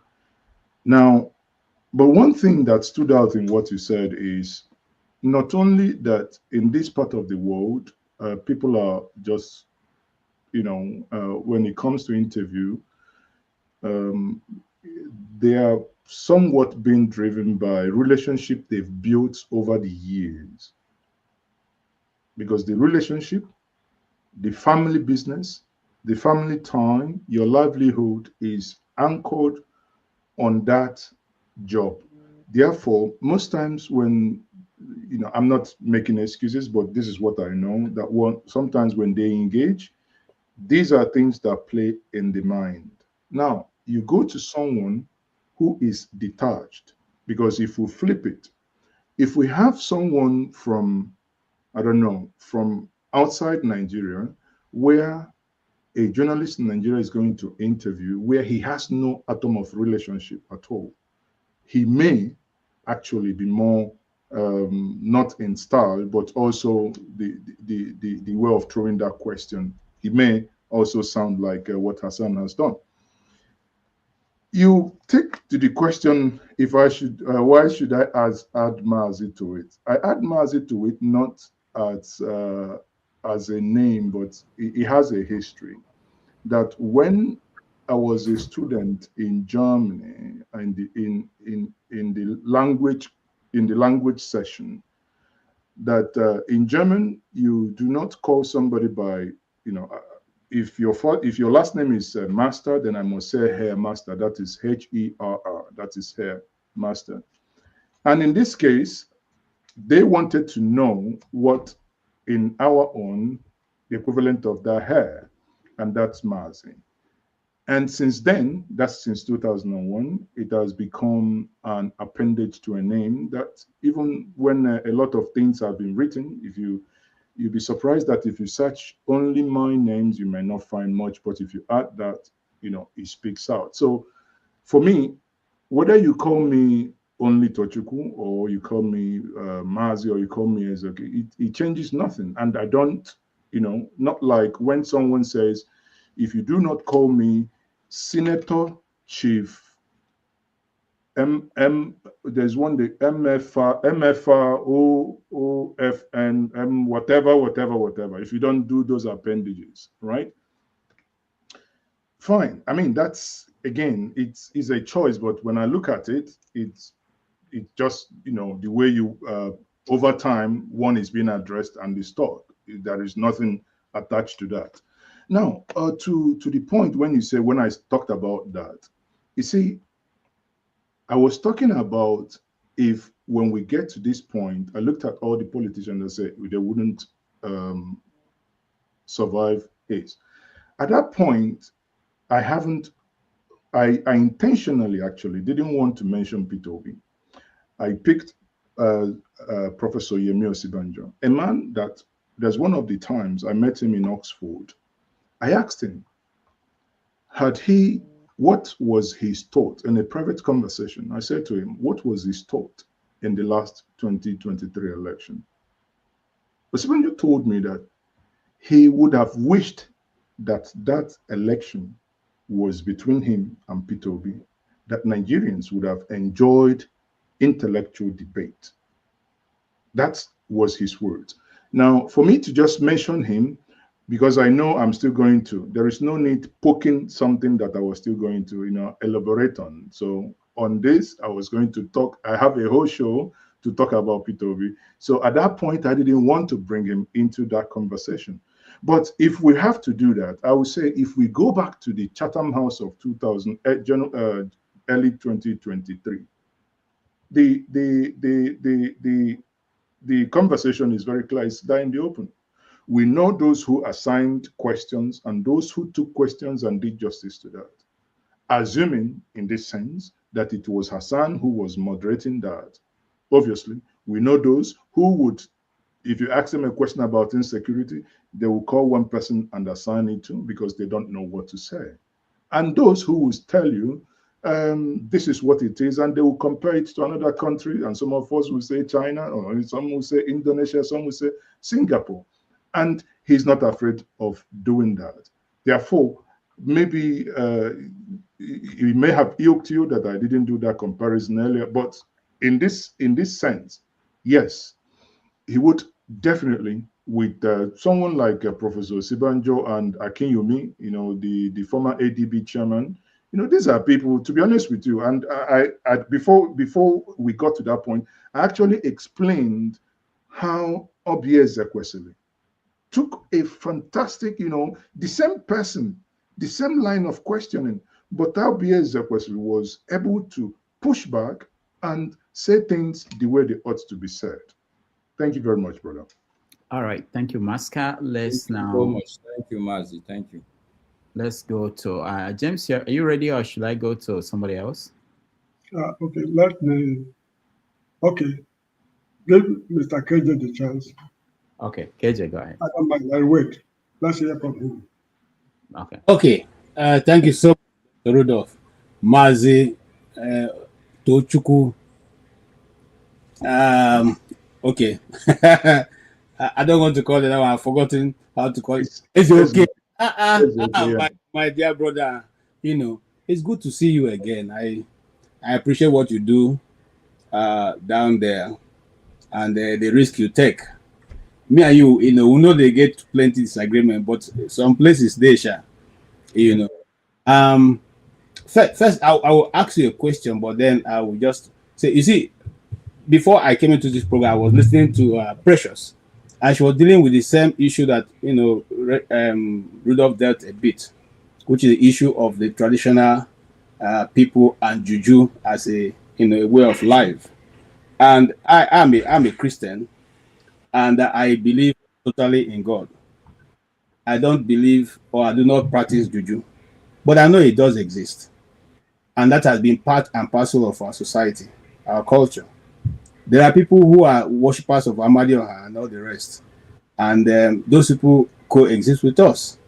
So if we say that a governor who have so many primary schools, who have so many other things to do, who has not been able to totally deal with the issue of poverty in his locality, will leave that function and maybe to go after native doctors I think what we needed in this case, if he was a governor that is thinking ahead, is to find a way to educate his people. Like a MAMSA, like what you have public this thing, and make it people to understand and take the stories of the people from that locality who have not succeeded in this way of life and play it over the media, radio and television houses, and then discourage them.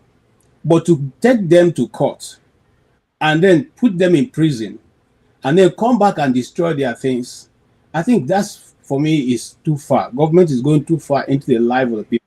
Now, having said that, I'm coming, Maazi Ezeoke. Listen to what I'm saying. And you are friends of politicians. I know you, when I was back in Nigeria, you have plenty political friends.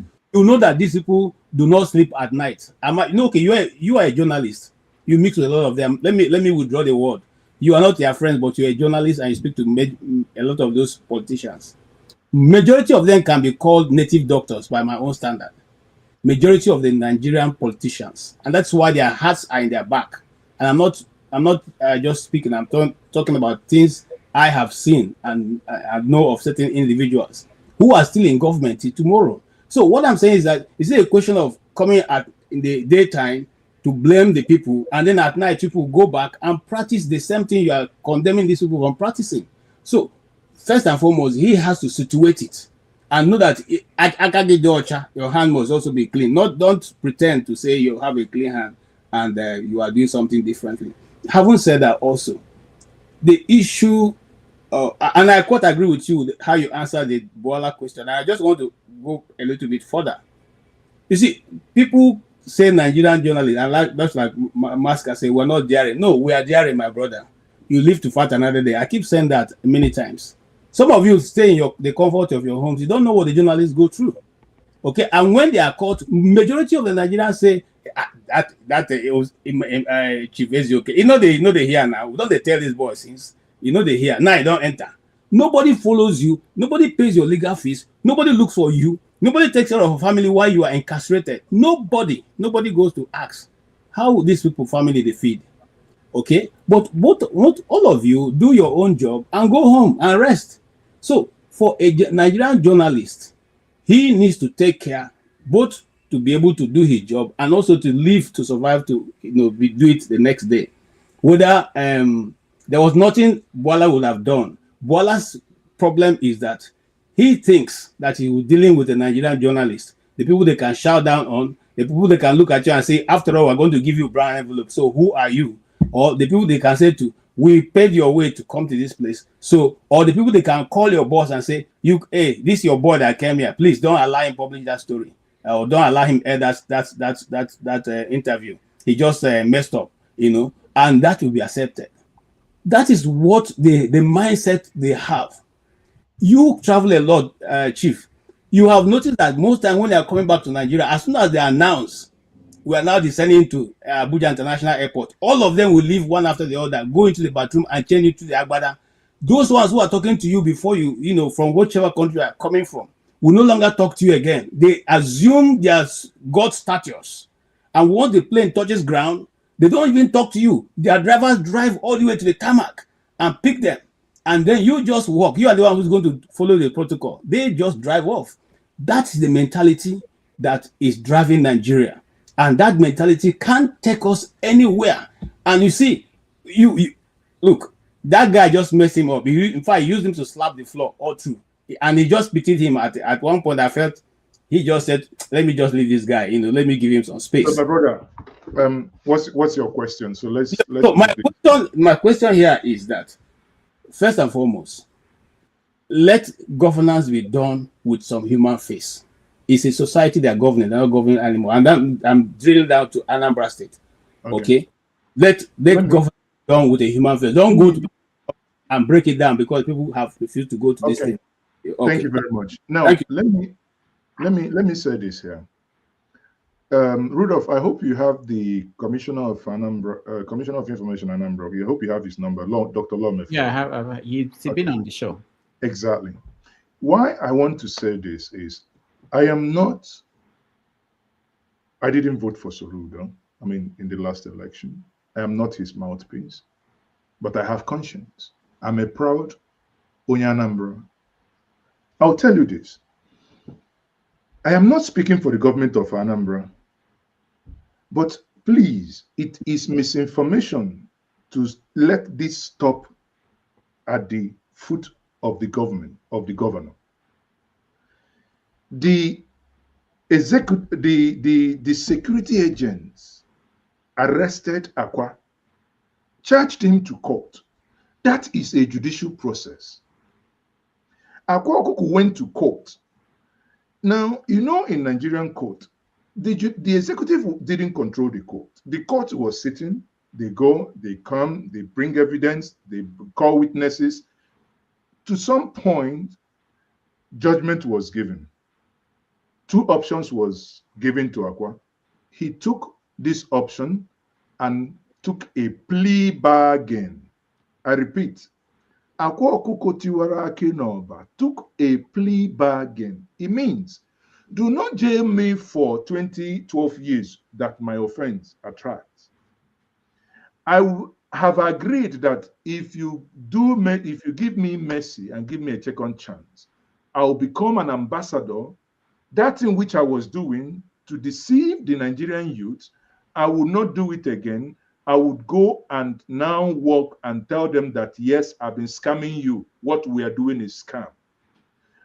On that plea bargain, I am also willing to let go of my shrine, not the building. Two things.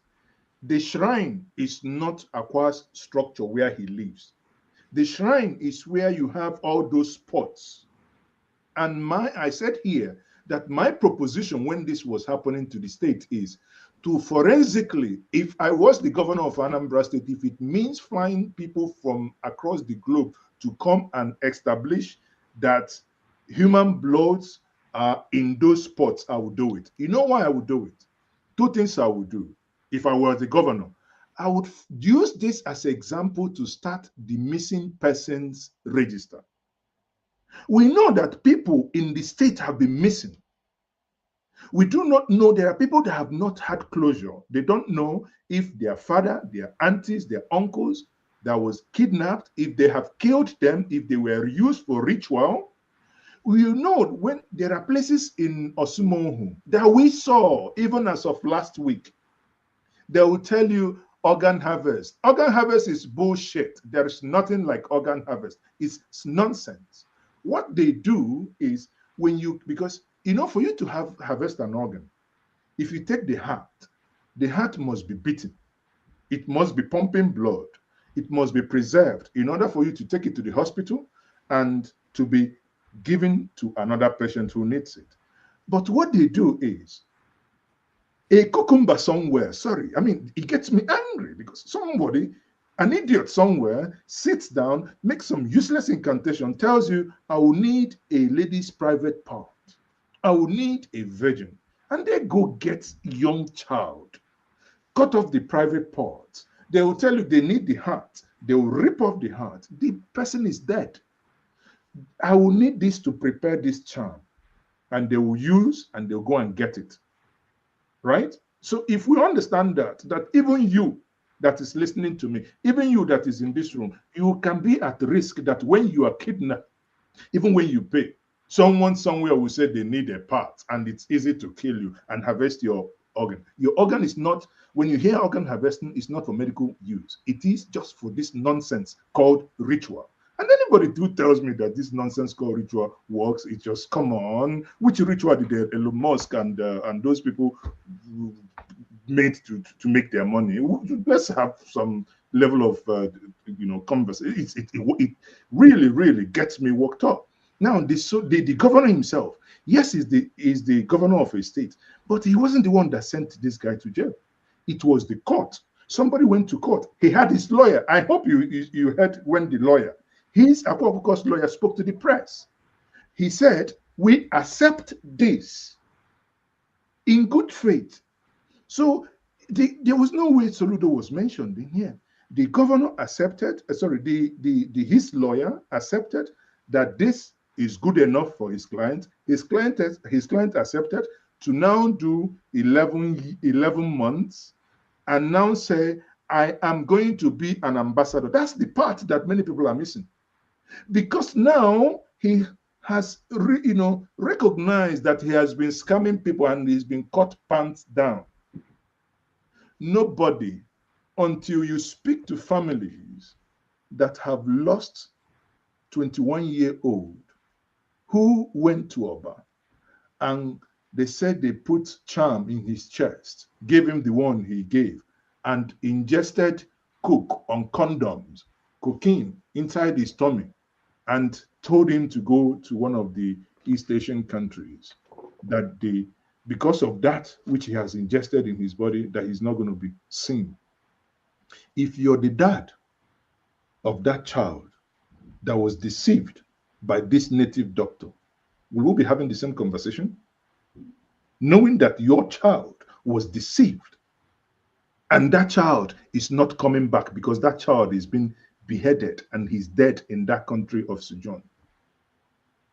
The state sent emissaries in this is sometimes I think Abike Dabiri goes in there sometimes, just that sometimes in Nigeria we do not ethnicity and certain mistakes people make when they speak beclouds the whole thing. But if you just remove ethnicity, ethnic nonsense, and listen to some of these individuals when they interview them, one thing I have asked myself that I will do within the next 2 years is that I'll find time out of my busy schedules to go to some of those buildings, those prisons. I am promising myself to do it. Because there is an angle I want to take that is unconventional. Because all the story is, oh, this person was caught with cocaine. And everybody thinks cocaine, yes. Yes, young people want to belong because of what they see in the society. Why wouldn't they? Growing up, I named my son Chinua. My son is Chinua Ezeoke. Why did I? I named my son after a mentor, a man I was looking after. A man, Chinua Lumogo Achebe. That's a man that shaped my worldview. But would I say the same of the children that are in the same street where I grew up in the 80s? I won't. All they see is people come with bubbles, people come with G-Wagon. Oh, people just throwing money up and down. They want to belong. And in doing this, they are cajoled, they are deceived, and those that deceive them, we just have to give them a handshake. I stand here to say that I see nothing that has to do with religious war here, and I cannot be a party to creating that narrative. I have people, I have native doctors in my community. My clan is Ezedibia. I am from a clan called Umu Ezedibia in Ezinifite, and I'm proud so. Because my forefathers, before the advent of the white man, he was a native, he was a doctor, not a native doctor. Let's not make that. He was a doctor in his own right. But if need be that you now tell me that he's ripping children's their heart and to conjure concussions, I would say no, I would deny that.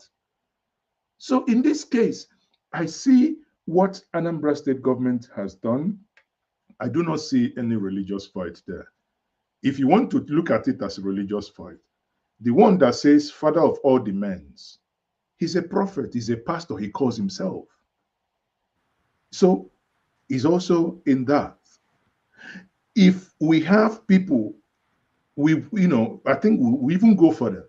People who do miracle a lot, they shouldn't be investigated too. They say, oh, check your phone, miracle alert. Hold on, wait a minute. Which account paid them? It's just that sometimes in Nigeria, it's just part of what we're saying. Things are not being, when we start it now, why is it? You have all the problem in this world. It is miracle alert that is your problem. But it's part of the problem. Why would you be scamming people? You know that this is a scam. Somebody stands in the pulpit, say, I've healed 100 crippled. How can you heal 100 crippled with every single clutches that you have there is brand new? Okay? How now? I have someone who is deaf and dumb in my family. I want that crusade where we can send him within and outside Nigeria. Let God touch him too. No, God did touch every other person. He reached my own person. You know, go touch him, right? Come on, who is coming who? Please, let's be very careful what we push here. This narrative that the state is fighting religious war, I honestly, I do not buy it. I do not, and I cannot. And finally, on your postulation that Boala, I say your postulation on Boala and his problem. I think Boala's problem is that of Reno and that of Femi Fani-Kayode. These three individuals will have the same problem if they go to that program. Because one of the things that has taught me also, when sometimes I speak, people say I speak tongue in cheek. I cannot speak with finality, because even when you are trying to defend someone, you think you know that this person with definite answer did not do it. Be circumvent and give a little wiggle room for yourself. But you can see in all his videos, he was definite. He was definite. He was definite. So when you now play that back again, it sounded as if you must, if you're in the opposition or if you speak for the opposition, you must be a liar. That's what it is. Because it has proven by FKK, it has been proven by Reno Omokri and him himself. Therefore, what the problem he had in that interview is not of eloquences. Boala is a first-class brain. I said that again.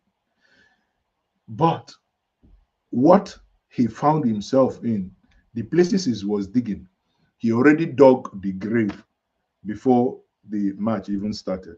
I yield. Thank you.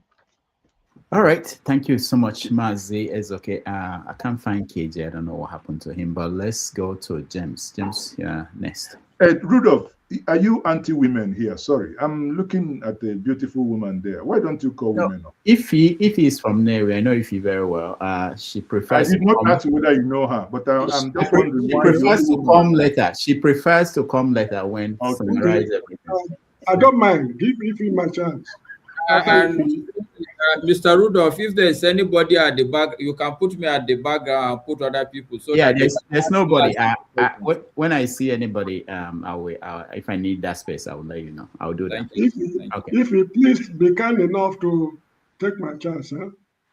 I come after you. Okay, all right. Okay. Thank you. Okay, thank you. Good afternoon, Maazi. Yeah, Ify, good day. I advocated for Ify. Yeah. Papu Doka actually knows me very well. So, but anyway, thank you for that. Back to Hassan's interview with Boala. The truth of the matter is that there is nothing to defend. Exactly. You know, he was caught up in his lies. So he doesn't know how to defend it. The only thing I see different is that had it been his saying, it would have been a shouting match. Okay, maybe cursing one or two words indirectly, but he was just professional enough. There is nothing different Hassan did, different from what he's saying. Rufai Husseini, you know, usually do all the time. And likewise, Charles Anagora, but Charles, I think he does it politely, you know, he will throw it at you, you know, directly. See, the truth of the matter is that I don't think our journalists are bad, you know, compared to the way people are talking about them.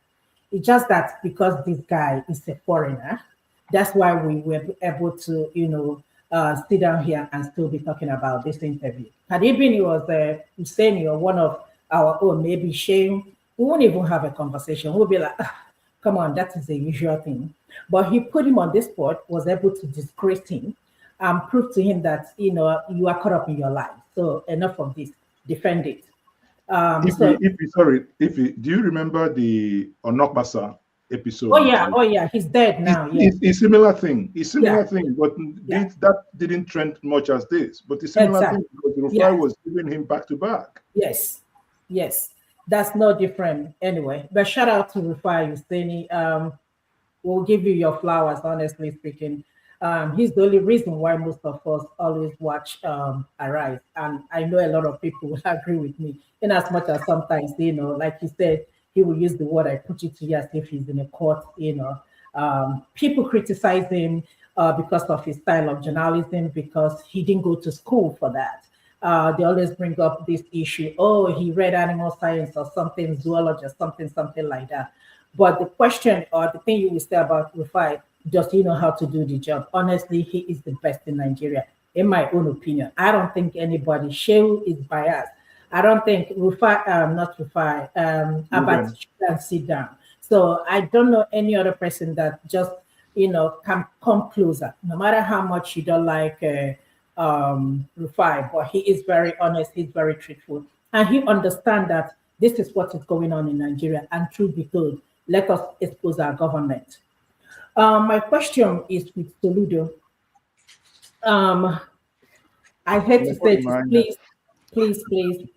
I hate to say this, please. When he started threatening the traders, because I grew up in Onitsha, I have siblings there. And when he started threatening them, because, when I talk to them, they will be like, it's not that we don't want to go back to the market. It's just we are asking him to provide security for us on a daily basis until this thing stabilizes. But he doesn't want to do that because apparently he was looking at how much he's going to spend in providing security for these people. I might be wrong, but you're not going to like it, but that's my opinion. I call Soludo an educated MC Oluomo, because you cannot tell me there is no different from the way he spoke to these people, threatening them. I mean, everything, the shenanigan he was doing, I don't think it's right. In a civilized society, he dare not do that. And these are the people that go outside the country and see how things are run. But once, like my brother KJ said, once they enter that flight and they say, welcome to Nigeria, everything about them changes. So I don't think I have respect for him. I'm sorry to say that. I was in Nigeria in November. I stayed in Nigeria for 1 month. And in this issue that Soludo is doing this, I didn't really see any much he did. I hate when people come here and campaign, oh, he's building roads. In 2026, we are still talking about building roads. In 2026, we're supposed to be talking about bringing investors to Anambra State. So even the roads, every governor, every government that comes in power, these are the things they will tell us. We are building roads. We're going to give you electricity in 2026 after how many years of independence. Look at Namibia. Namibia has a female president. Look at other African countries. They put up the challenges of all the time, every time. Something on social media, call Nigerians name, giant of Africa for mouth. You don't even have you only use a generator, and the noise will be so loud that somebody can't even hear conversation. So my question is this: what do you think that can happen, or what do you think we can do better?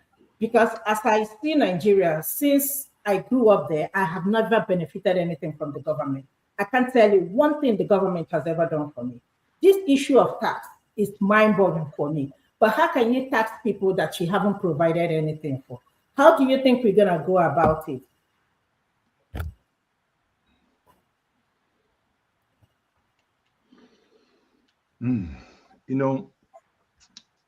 I don't know how to say this. I think, please, others that will come, because I don't want to be sounding as if I'm now a spokesperson for the governor of Anambra State. I'm only a citizen who has a microphone and who think in line, if the government does something that I think is right, why should I criticize? Because the videos here, they only called Rudolph. Bring that video. See him. The other time, is he lying here? He's lying. Then everybody will now say, see Maazi Ezeoke, he's been given the Boala treatment. Please, I don't want anybody to give me the Boala treatment. Hence, I cannot lie. But I think you have a point. There is something I have noticed with governance in Nigeria. Government in Nigeria changes people. Government in Nigeria changes people. There are things you will think educated people shouldn't do, but they do it. I have also found out they don't do it out of their own volition, but out of the fact that the system, those who operate the system will tell you, Oga, this is how these things has been done. And there isn't much change you could do. Even if you're trying to do, you can. Example is when P2B wanted to do things differently. He came in, they say, oh, this 400 and something thousand, so it's 140 million to rebuild a bond government lodge. He said, why would you do that? We can do this with direct labor at 8 million. He thought it was in the private sector. He goes ahead and does it, and he's impeached. But you know that no matter how whatever anybody thinks, that impeachment and actions afterwards, also, he's a human being. He could be affected. He's now playing, safe, playing politics. Because people say, oh, he doesn't go here, he doesn't go here. But now he's everywhere. Because it's those little talks that people give you, even when you think you have different mindset, they somehow affect how you govern. And Soludo is not an exception, right? But one thing we have to say is that what you alluded to is the issue of sit at home. Sadly, I am the wrongest person to ever discuss issue of sit at home, because for the last 4 years, if you Google it with my name, what I call it is the madness called sit at home. And my analogy has not changed. We went to Anedo and we went for a meeting with your Igwe Orizo. And I argued with Igwe out of annoyance. I left Igwe's palace in Nnewi and I went home. I called all my children, I put them in one room and said, you won't be eating every Monday. If I do this, Igwe must feel it. Igwe is in his house, he's taking his palm wine every morning. He doesn't care. If my children die, he doesn't care. Obasa here, he doesn't know. So that's my analogy of the sit at home. At some point, again, it is unfair. It is very unfair to the government to say the government woke up one day and stopped it. No. When Soludo did what he did, I said, if we start from today, we started late, but we started right. I argued that Soludo started that thing 3 years late. Peter Mba was elected the governor of Enugu State, sworn in on 29th of May 2023. Same 2023, Peter Mba stopped sit at home in Enugu. But Soludo has been there for over 3 years. He was dilly-dallying. Are you aware, when people say these things are not right. Are you aware? People thought in the north, they give them amnesty. Are you aware that Soludo gave amnesty to those in the bush, those enforcing sit at home? How else would somebody before we how else would somebody do it? Over 3 years, you've been begging, you've been pleading, you've done everything. In my view, there was money, one person, I don't know, something skill. Professor Chido Dinkalu headed the committee with Onyeka Onwenu and Charlie Boy as members. Those who looked into the remote cause, the immediate cause, the aftermath, what led to this mess. They had a report. And part of that report, Soludo dilly-dallied, was begging. How can we come? Soludo went to America, said, those who are kidnapping people in our state are our people. And people are getting angry. Did he lie? If you are kidnapped, all the kidnapped victims that I have spoken to, Ndi kidnap or have Ndi Igbo, they are Igbo people. December 2024, my maternal cousin, 3 of them were kidnapped on the 29th of December. Who kidnapped them? Igbo people in Ezinifit. 2nd of February, my immediate cousin was kidnapped just driving into the compound. Who kidnapped them? Last, something is building up. We are, criminals hid under, we sit at home, don't come out. Criminals. In my view, these are no longer agitators. They are just criminals. At some point, the government cannot share space with that level of people of underworld.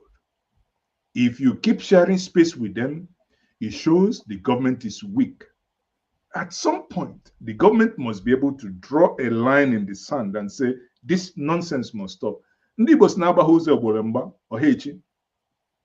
So you provide security. Do you know that people in my own family, people will tell you, it is now used to us now. We use it now as our Saturday. No, you don't. You can't use it as your Saturday because there is business culture. People before now, and do you know the madness calls it out on what it has cost us? Even now that we are stopped, it will take over 5 to 10 years if we ever recover, because people who live outside Nigeria, who live Cameroon, they normally travel on Sundays. They travel Sundays, they come and they sleep over. Monday morning they start shopping. But now they either go to River State or they go to Asaba, that is Delta State. Because your own state, that means if they travel the day, because Sunday is already a rest day, they travel that same day anyway. So that means they'll have to go and pay hotel in another place. And that 30,000, 40,000 hotel that individual might pay might be the profit margin in that trip. And he's going to spend it on a hotel. What do? At some point, the state must liberate the people. So in my view, we can criticize Soludo for so many other things, but on this particular one, I do not falter him on that, because he gave them too much leeway, in my view. He gave them more than they deserved. We are now seeing what is happening in the Mother Valley. Next week, I'll be having an interview with the guy called Njenje Speaks, right? In my state of the Igbo nation, the videos that I have seen there, you ask yourself, why are we this wicked? How can you kidnap your brother? Bought a car from Lagos, came to the state, you kidnap him, took his car, killed him. I mean, let's not even go there. And all this linked to one thing. Therefore, sorry, I don't know anybody. People can disagree, but on this, I think the state at some point had to do something to stop this mess. Thank you. All right. Thank you so much, Maazi and Ife. Let's go back to James. Maazi, do you want to take multiple questions from different people? We answer them together, or we continue this way? I know that whichever one works for you better, I'm okay with that. Sorry? I said whichever one works for you better, I'm okay with that. I'm saying, do you want to take multiple questions from we can take multiple questions, but I've been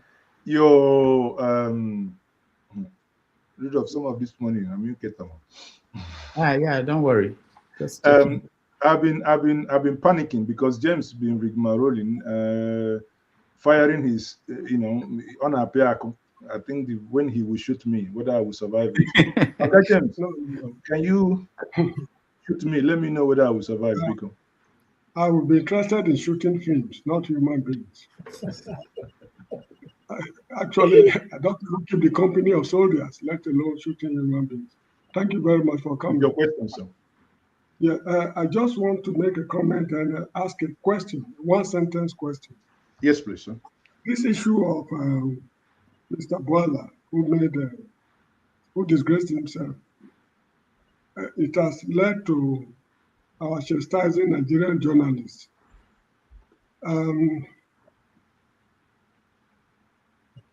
Are Nigerian journalists better than their foreign counterparts or not? It's a very thorny question. I mean, it's a difficult question to answer. When I was in Form 2, Nigeria, Form 2 in the secondary school, I was crazy enough to attempt reading Wole Soyinka's The Man Died. It was way above I could not comprehend what he was writing about. But when I was in Form 3, I read Chinua Achebe's Things Fall Apart. I understood the message he was driving at. Now, who is the greatest, Achebe or Wole Soyinka? To me, they are both giants, literary giants. Because Achebe is writing for a class of people, while Soyinka is also writing for a different class of people. If the the Nobel Committee the Nobel Committee, they are well-read men. Let me put it that way. That's why they awarded Soyinka the prize. But if you take the quality of Achebe's work into consideration, is equally as good as Wole Soyinka.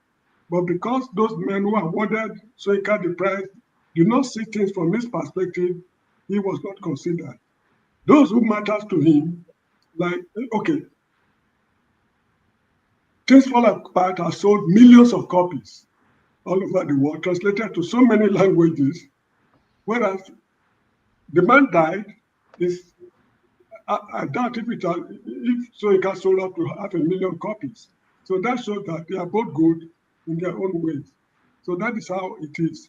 But however, Nigerian journalists, in my opinion, we are not fair enough in assessing them, because the entire Nigerian education system has collapsed. It's not only journalism. Look at the military boys we have these days, generals who know nothing about warfare, medical doctors, accountants, actually what are called senior advocates of nuisance, the lawyers. Compare the lawyers we have today to people like Chike Ofodile and Ayo Erikefe, Rotimi Williams and co. I mean, the entire education system has collapsed completely. So it's not the journalists that caused the problem. So this is how I see it. And if we are lucky enough to get a few journalists who are good enough to distinguish themselves, like Hussein Rufai, we need to give a pat on the back. So that is that. My question is just one sentence question related to what I've said. Nigeria is beyond redemption. That is my question. But that's a statement. You said Nigeria is beyond redemption. So what was? I struggle to find it, or did he cut off? Yeah. He wanted to know whether you agree on it. Oh, if Nigeria is beyond redemption. Yeah. Yes. Is that your question?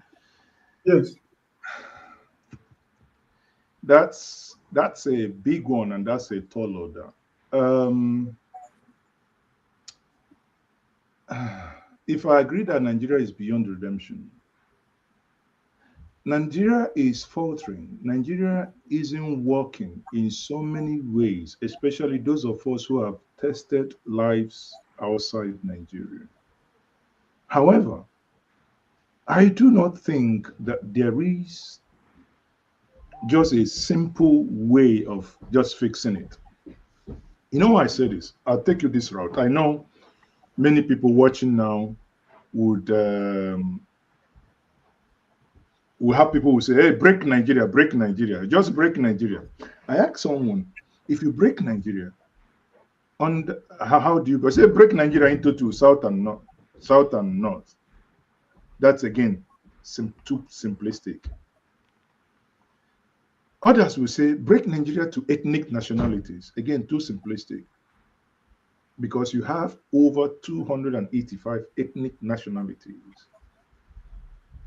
Some say break Nigeria into 6 zones.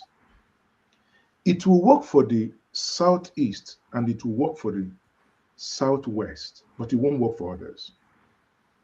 Not until recently, November last year, I held a meeting with the Middle Belt people.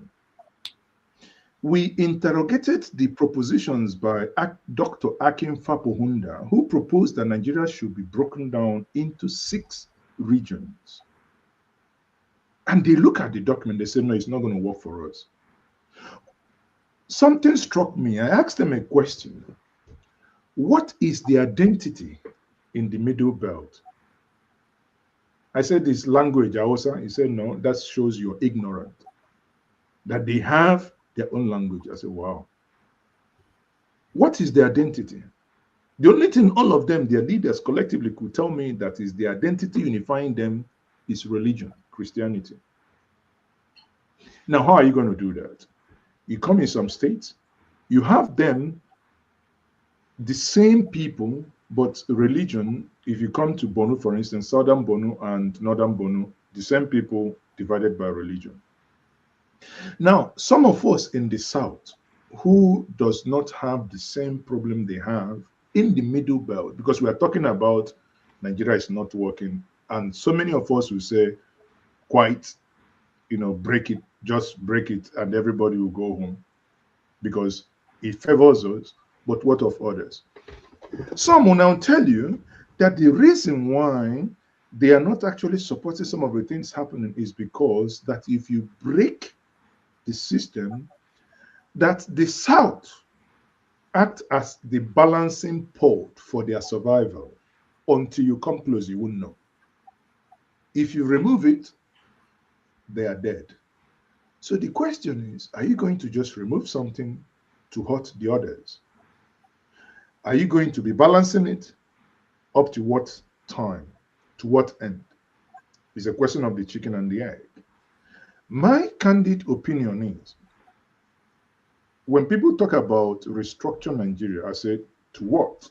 It's just a simple cliche. Oh, we will restructure Nigeria. I say, well, until you put something on the table, we will see.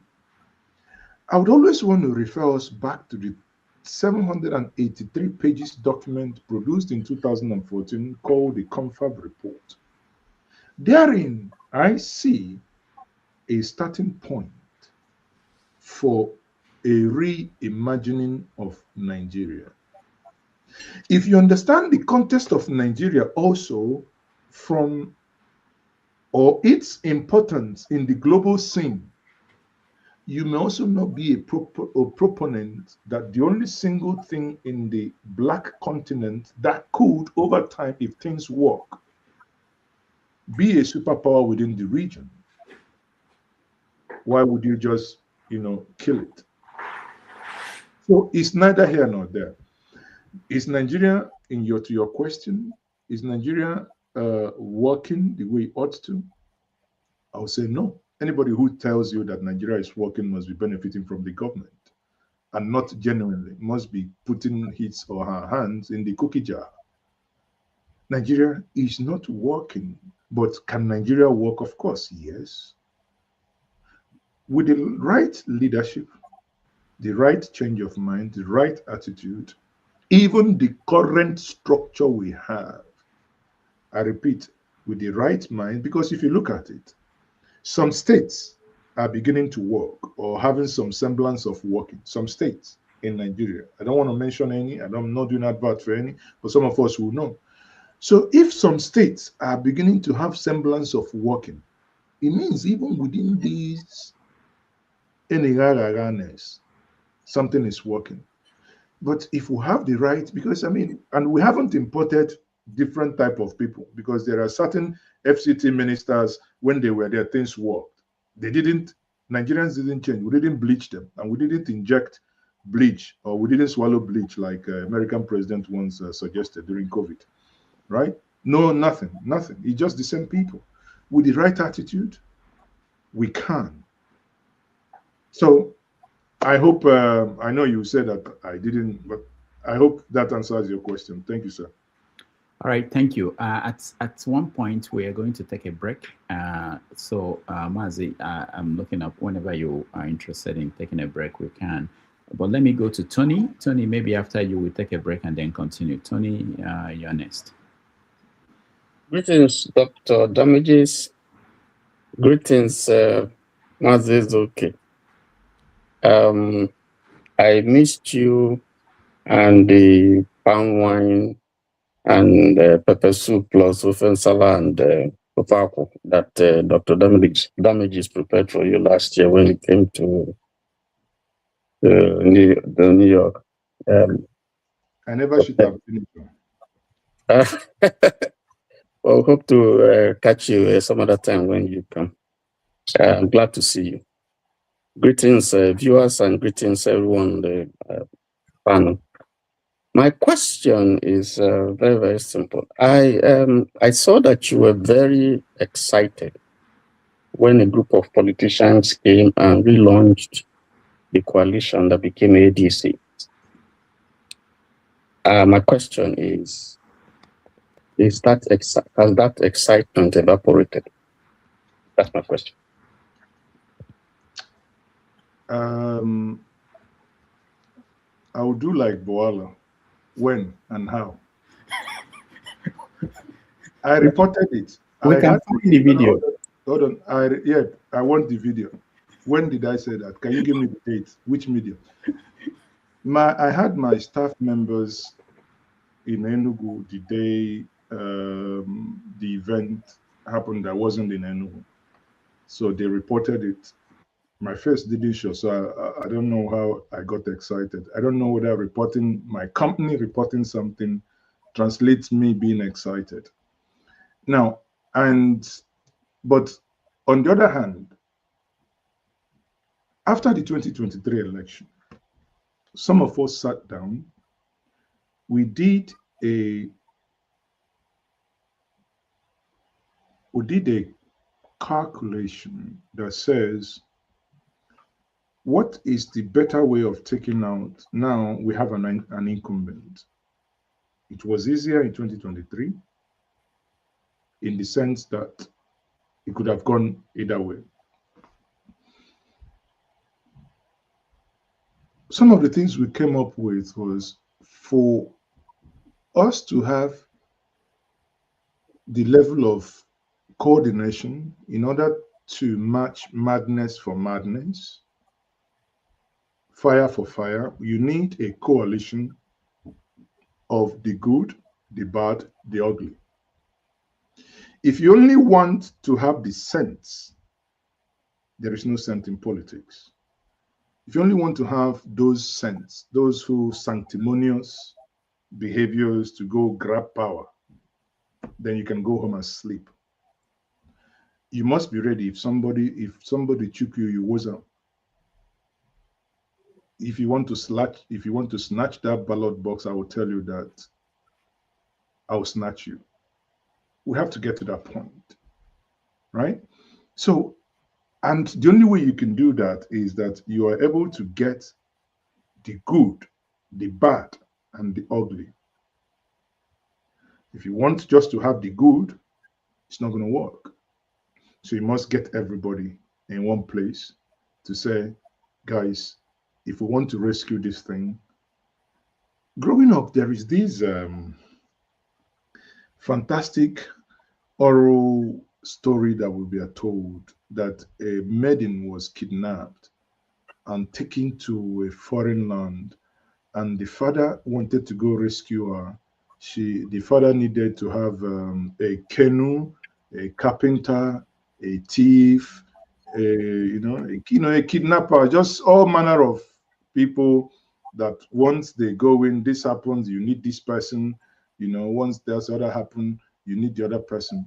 So for me, when the ADC came in, and you look at, you have veterans in politics there. You have people like, again, politics is not about who you like or you hate. If it's about who you like or you hate, Buhari and Tinubu will never have met. Two opposite, because Buhari was, whenever you mention Tinubu's name, it was like he would just leave the room for you. But at some point, they wanted to take out Jonathan. Everybody needed to lower their ambitions, and they met. If you talk about the coalition, for the coalition to work, of course, you had people who were in the NPDP who has the capacity to neutralize what the weaker camp, their own madness, because they have the ability to have madness. Then we have us who, if we say make we go chapel, go pray, and if they pray now, we go to pray too, because we don't get strength. But you understand my gist. So that's, whatever you call it, excitement was to say that when you look at everybody coming in, because let me tell you, just what is happening to El-Rufai. You can hate El-Rufai, but the guy he's got iron balls. He can say things that many people in that place cannot say. He says it, and maybe some will say, because the one he said now, that's why he's where he is. But he will come out, and he's not going to stop. There are things he can do that many people won't. So you need those individuals, and that is that coalition. It happens everywhere in the world, right? It took someone who many thinks that he wasn't stable to put America where they are today. But you see, it's a coalition of the orange hair people. All right. So that's me answering you that question. Okay. Okay, thanks. Thank you, Tony. We take a break now. When we come back, we go to Femi, Igbo Basics, Okija, and the rest. Again, I appreciate all of you. Thank you so much for hanging with.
Okay, welcome back, everybody. Thank you so much for staying with us. We're having a conversation with Maazi Ezeoke, who is got a new position recently as the headmaster of the Village Boys Global, not just in Nigeria, all over the world. So I think at this point we invite Femi for his comments or question. Femi, you're next.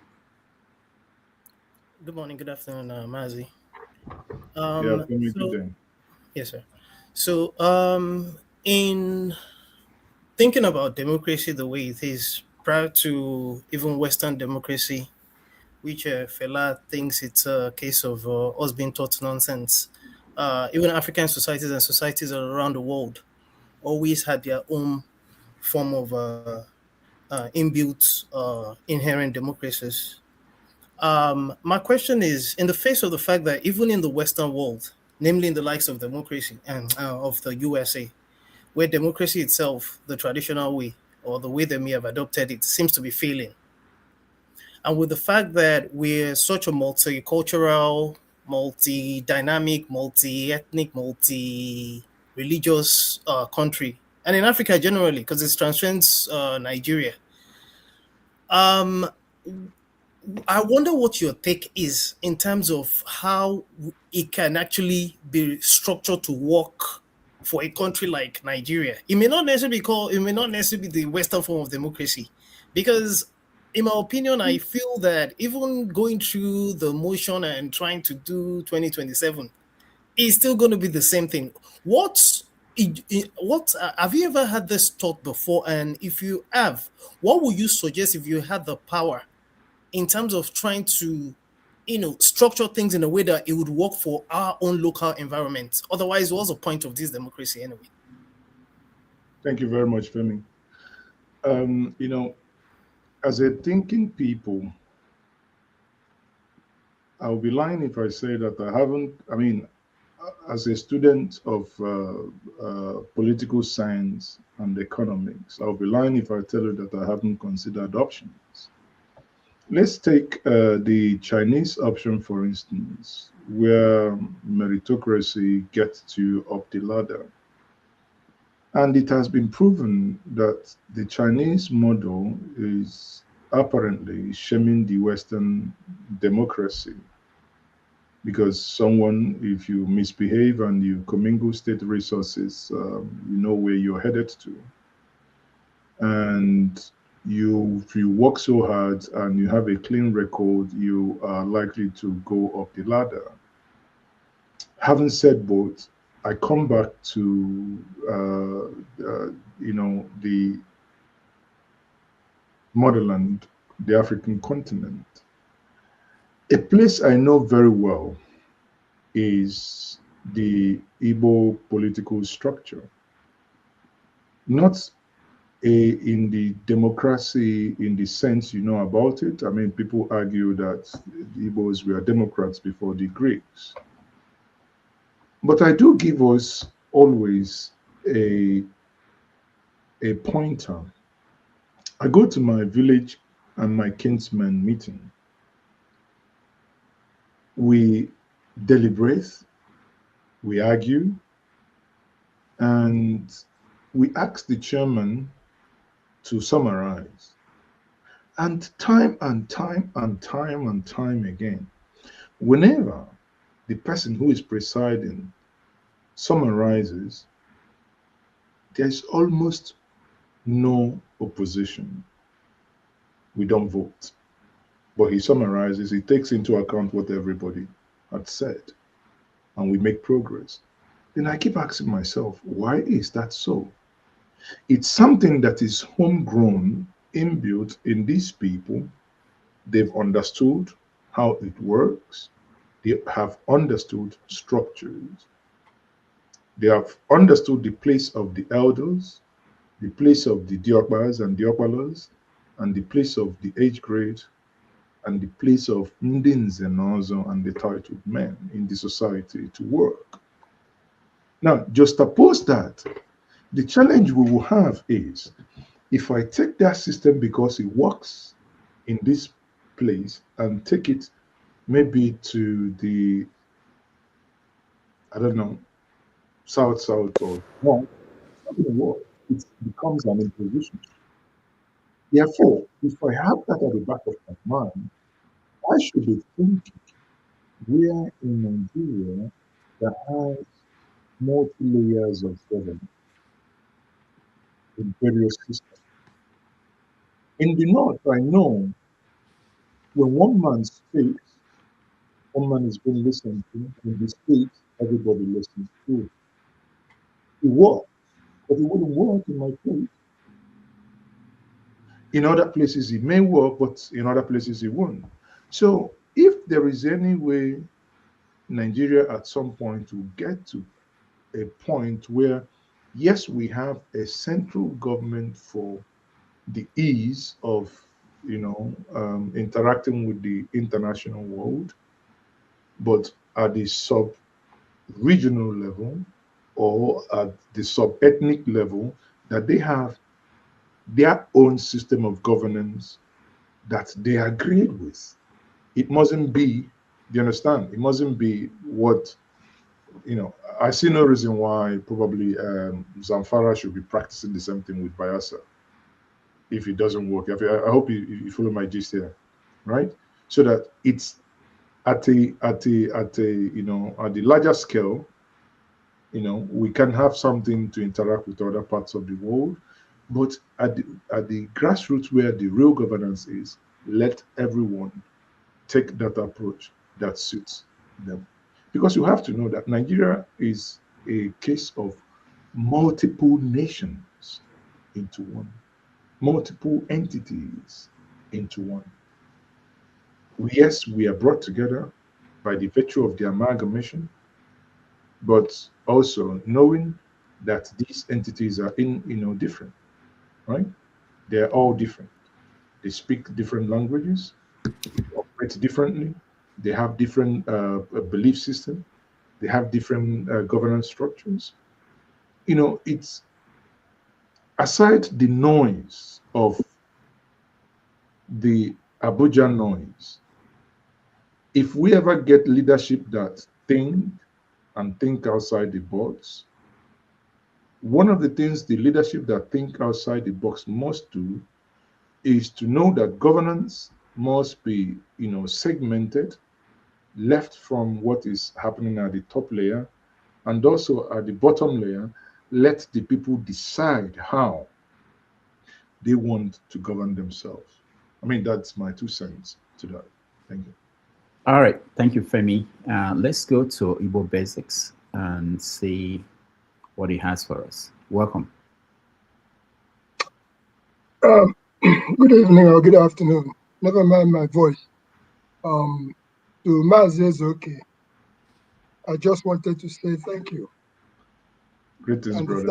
Thank you again.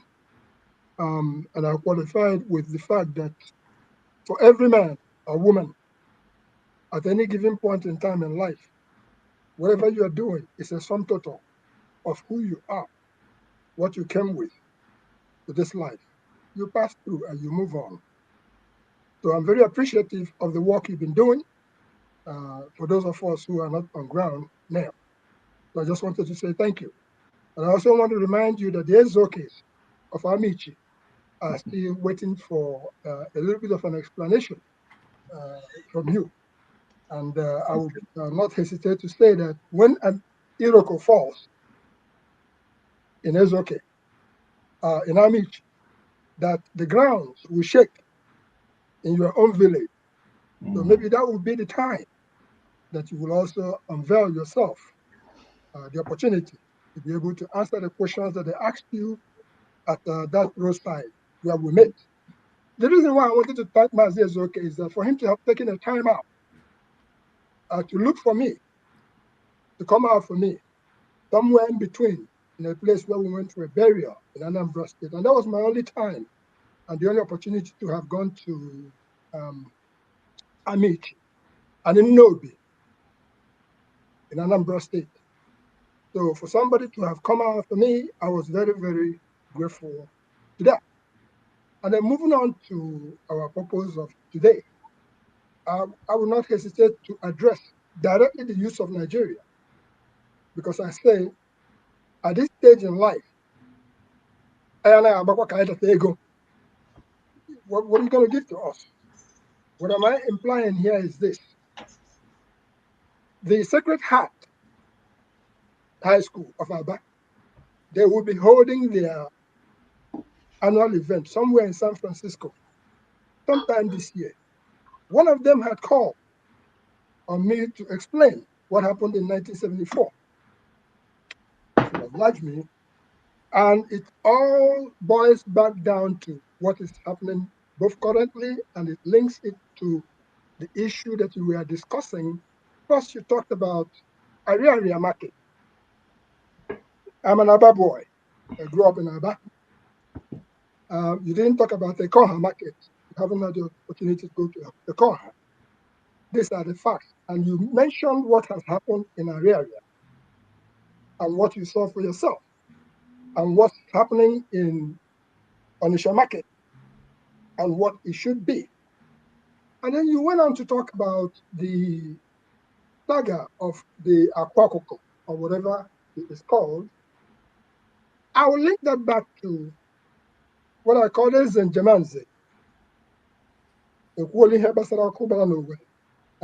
the year 1996, was 9th of November 1996, that I spoke to him at the Robert Treat Hotel here in Newark, New Jersey. And he linked it up to the Tokoto saga. And I'm talking about what you were describing as to what happened, the Akwakoko or Okite, whatever their name is. I'll bring it back down to addressing the youth of Nigeria and also the adults of Nigeria. Destiny. Every human being comes with a destiny. You can give away your akaraka if you so desire. You don't know any better. Along the road, you can give away your akaraka. And don't come asking us what happened, because your eyes were clear when you gave it up, gave it away. Or maybe some people cajoled you into giving away your destiny. By that, I'm saying, whatever happened to the Okite, the Akwakoko, the rest of them, it goes back down to Garagara. Garagara in the sense that in Aba where we grew up, we have always had what we call look me well. This one, na 5. If you take this one, you win. If you take that one, you lose. There has always been voyeurism, and it will continue long after we are gone. But if you come in reality as to who you are, I don't think you have nothing to fear. If you travel the path that God has created for you, you will live long and you get to your destination. But if you want to do a swan-like end and get rich quick, you may end up at the hands of Utokoto, or the hands of Okite, or the hands of any of these people. Why am I saying that? When you talk about this thing called it's not even Karaga, it's beyond Wayo. Reason about this, and you realize that Kamalo, for those of you who know what Kamalo is, Kamalo didn't build a big mansion. Doctors of those days, they did not build, a few of them built something. But the places where the reality or the actual truth is in the heart, and I go back to letting you know that, once again, I'm a bushcraft practitioner. Whatever you may think in your head, the answers are there.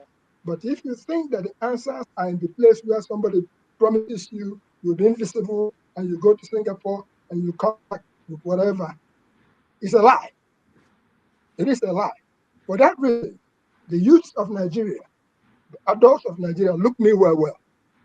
The Garagara, where would they do those things? Now that we are grown, when we were 20, we felt invisible. That was why we could go to Aba Sports Stadium and Somatol several times, and people would think that we had Otomoko. We didn't have anything. All we had was what God has given to us, which is the strength. These days you can diagnose it to be anything you want to diagnose it. But the fact remains that if you remain true to yourself or who you are, you will walk through this life, except if you want to talk, if you want too much, you can talk, and then you end up in a situation where you cannot be content. If you have not been to any doctor, I have been to one. Man past man, iron they call iron. That is in our back. In the process of we're trying to think that we are going to win a football match as secondary school people. We did all that. So, but the truth is this: there is no automobile anybody is going to make for you that is better than selecting good team, good players that will go out there and defeat whoever the opponents are. The 1996 Olympic winners in Atlanta, they didn't have any automobile. They went there with a good team, and Nigeria won the gold medal against invisible teams. So, please, for anybody who thinks that Wayo is going to get you anywhere, think twice before you dump into what you don't know. We are some of those that you would think we are the Abala. Because in those days, you were talking about Fanta. In those days, people would go and concoct, place their Fanta and take money and do everything on the roadside. We, because of our nature, we come to that place and we say, these people say, it is us, Jomo Abala, that these people have made this medicine for. And we will look at the Fanta. If ants have not entered it, we'll just clean the thing and drink it and say, so the people will come back the next day, they'll say, yes, the gods have taken our sacrifice. So for Nigeria, as we see it, including in Bawala or whatever his name, Nigeria is a situation right now that Nigeria is what I would call, Maazi Konu said he was passing through the milk factory, when he passed through the milk factory. Nigeria is in a situation where Nigeria has breast milk, but Nigeria is right now sucking on pause. Think about that for 1 second.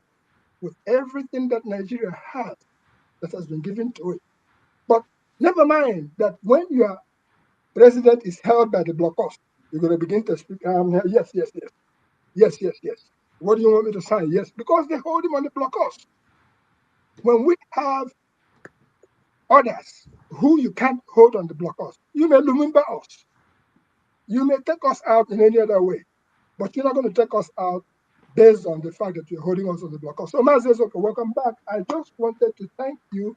And by thanking you, I also wanted to ask you, how far with the current dispensation of things? Because I saw you in Abuja. We followed you. We have files on you, and we can solidly say we are appreciative of every effort you are making on the ground. Now, the person we're there for war front, that's the person who can tell you where the bullets are flying. And you are truly in the war front, risking your life to bring us the truth and nothing but the truth. And just like I said to Maazi Okonkwo, are you going to run away from your shadow? Because some people were suggesting last time that you should be able to do some other thing. And I said, can you run away from your shadow? I don't think so. So Maazi Ezeoke, the question of the next election, which is 2027. You have mentioned about what they have done so far. Where do we go? Because some of us have kept our bullets, we've kept our ammunitions down, including things like Foundation for Democracy Initiative, which we put up for that. I hear you talking about the village boy. Of course, the people from the village should always be stronger than the people from the town if the people from the village can adhere to the fact that they are the people who are on ground. So with that said, this city boy movement and the village movement, which you are the headmaster, I'm glad to hear about you being a headmaster in that area. Where do we go? And let's not talk about 40 million ballot movement, because people will talk and talk and talk. Where do we go from there? Because we'll follow your example to say, where will we go? All right. 2027. Thank you, Igbo Basics. You had about 20 minutes to talk. I thought you would. And many questions, and now you can see the reason why I talk that way. I thought you would promote Zebediah's book, but you didn't. But that's okay. No, not this. You are looking for trouble, because when you're asking for that, here is Zebediah's book you're asking for. That book will be released April 30, 2026. And it was in the process of going for that book with Zebediah, visiting in Nodi, that I ended up meeting with Maazi Ezeoke. And I'm quite sure he's fully aware of what's going on. So now you asked for it. The book is ready, but it will be out, and it's going to come out in 4 forms. It's going to come out in a hard copy. It's going to come out in a paperback, 9x6 and 5x8, and also come out in an ebook. And later on, we will give you, by the grace of God, we will give you what you call an audio book. My son said it took more than 40 years to get this book done, but it is done. All right. Thank you so much. Maazi, welcome back. Yeah, my brother Igbo Basics, thank you very much for that. I just go straight to the question you asked. 2027. I said 2027 will be much clearer between end of April and end of May. That is, that will be the time of the highest politicking in Nigeria, and that will be the deciding moment. So anyone who is interested in the 2027 election, if you ask me, you have to do 2 things. Now, between now and end of next month, please, especially those of you in the diaspora, call those at home, let them go register, get their PVC. If they are joining a political party, if they are, for instance, I want to become a member of the ADC, they can just go to the website, adcparty.ng, I believe. And the first page you will see is where it says, put in your NI. If you put in your NI, it will pull up your details. You confirm and just select where you are likely to, where you will be voting from. That is your polling unit and your ward and local government. It doesn't take 2 minutes to do, and you get your membership card ahead of that. The second thing is for those who do not have their card, there is INEC card or PVC registration. They can go to INEC website and register and pre-register that. Even if you're not in Nigeria, do that. Whenever you're now flying, you can just go and do the rest and collect the physical card. That is on 2029.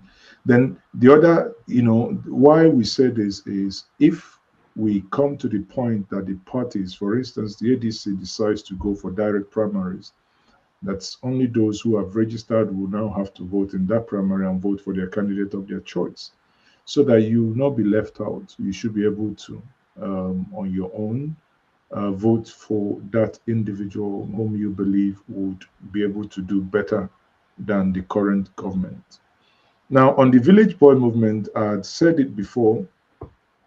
The Village Boys movement, at its core, the Village Boys is asking Nigerians to recalibrate its priorities. Nigeria, as you all know, was not built by applause. It was not built by Igbo traders who started business from nothing, or those who were even given 20 pounds.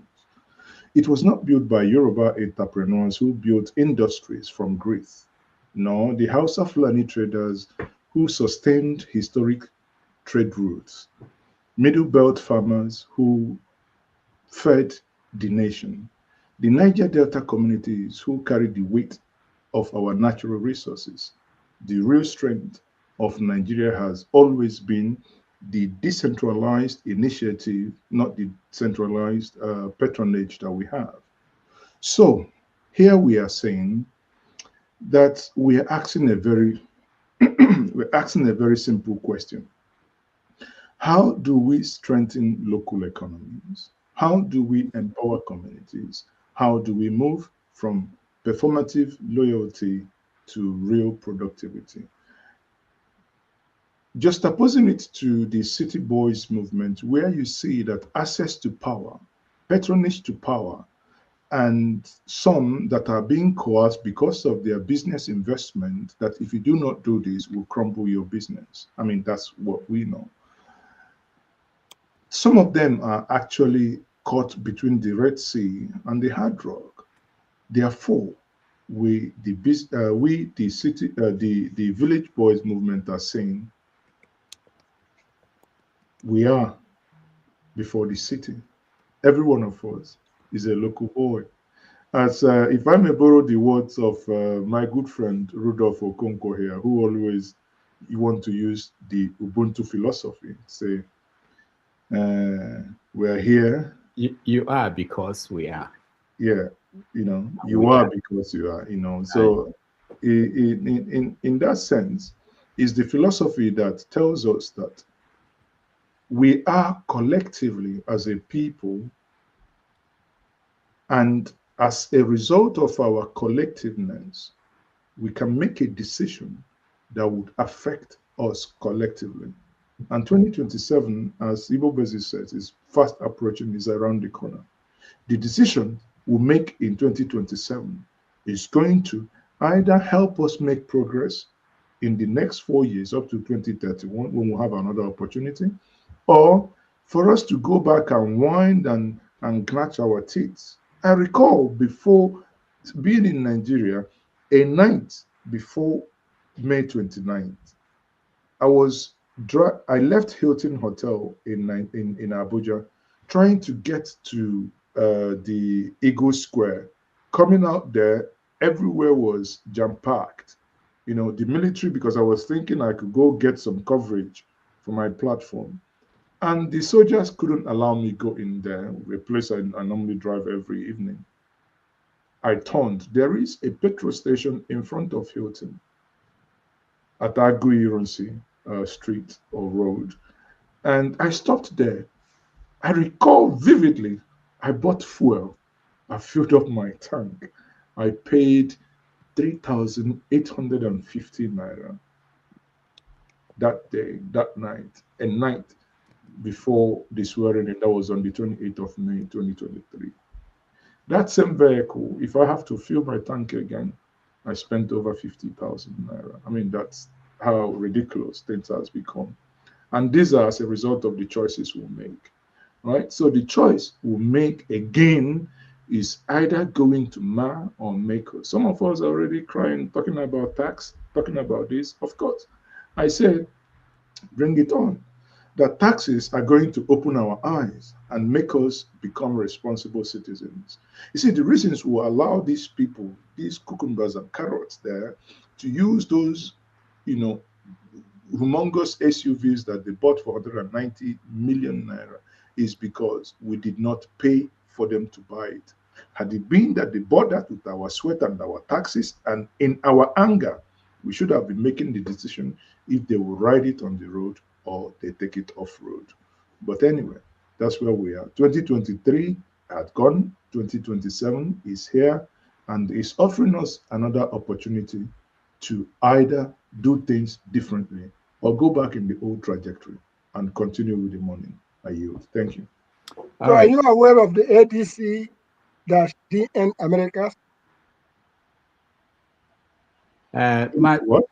Igbo Basics, sorry, we have only 2 minutes left. So I just asked if he knows about no, the ADC. No, I don't, but we can take that offline, Igbo Basics, please. Okay. So all right. So thank you. Thank you, Igbo Basics. Thank you, sir. Let's go to Okija. Okija, welcome to the show. Good day, everyone. Rudolph, are you hearing me? Yeah, we can hear you. Okay. Just a side commentary on the title, and I don't know if anyone has seen Ruben Apati. Like when you come to his show and you say Ruben Apati, and he will be like, Dr. Ruben Apati is Dr. Ruben Apati. So just people little mind. I don't know what Nigerians. It's only Nigeria that I don't know people who live in Saudi Arabia or people who go to Mecca, like come. I don't know why they are not Alhaji, but if you're Nigerian, goes to Mecca, comes back is Alhaji. I don't know where you see other foreigners, Americans that go to Hajj, they are not Alhaji. It's crazy. Nigeria is crazy.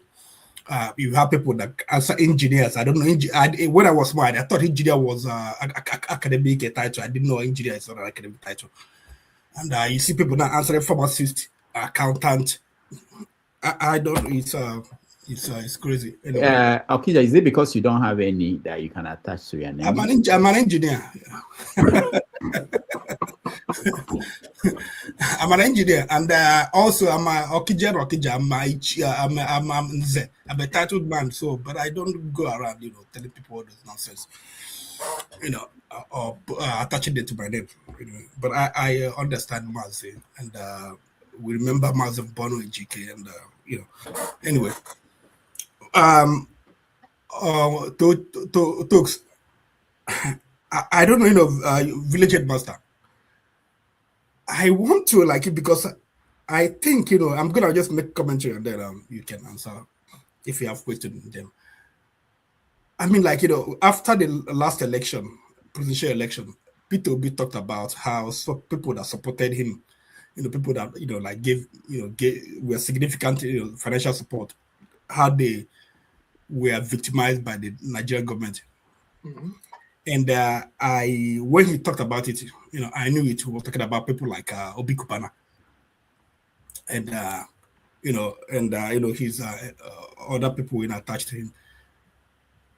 I don't you guys think that the way you guys went after Obi Kupana, when they call city boy, that it was like too much, because these guys, I don't think they were, or they are in their right mind, convincingly, advocating for this government. I believe, they are, somehow they're trying to protect their businesses, because we've heard the other one, the chief priest, talked about, he had to go to EFCC or something like that. Obi Kubana, has said, things that, he had to go through. So I don't think that, anyone in his right mind will be supporting this administration. Some other thing I want to say is this, on March 24th, I think, 2 weeks from now, so the Federal High Court will decide the fate of ADC, if ADC will be a party, or if so I don't know how the P2B kept, last week, was it last week he went to Agoro and got his card, whatever. So, because why you guys are playing your own game, I know Nigerian government, they are playing their own game, because you saw what happened in Abuja during the election. The trick they came up with, because I know these guys, they have a lot of tricks. They just introduce them one by one. Abuja election, shut down. You guys couldn't go out, and there is also voter buy-in. So, all back at Namageju here. With all this, this coming election, we know APC, they have the money, they can buy votes. And the funny thing is that Nigerians right now, they are accepting the money and buy, they are willingly accepting the money. So many people are accepting the money without, asking questions. ADC, they have issue with, party, voter, party registration, members registration, people register to be members of the party. And they also have this low turnout in voter registration in Southeast, especially Southeast. People are not registering to vote. I think I saw statistics. It was like about it was less than 5% or something like that. I'm not sure. Can't remember now. 1 point something. I was this thing before the news. Like why people are suffering. People they are extreme poverty in Nigeria. And they're talking about voter registration. People are not going out to let me register. So I'm just thinking, is it how do this election, is it gonna be possible? I mean, opposition, are they going to make any dent when this election comes? And what else was I gonna ask you? Yeah, so so that's it, that's all about it. If I have some other things I ask, but I want to talk here about it. So were these comments or were they questions? Sorry, were they comments or the questions? Yeah, I mean, I just make a general comment. So if guys, if you can, just make your own comment. Well, okay. On the party going to court, I do not think, for me that's a storm in a teacup. It's a settled battle a long time ago. I don't see any issue there. On the issue of Abuja election, I mean, I wasn't told. It's a different thing that I read things up from newspaper. I was an accredited observer. I drove around Abuja with Henry Shield, a PDP steward, and the younger brother to Osita Chidoka, that is Ikemna Chidoka, with one other guy. So 4 of us drove around. There were people who were arrested unjustly by the police.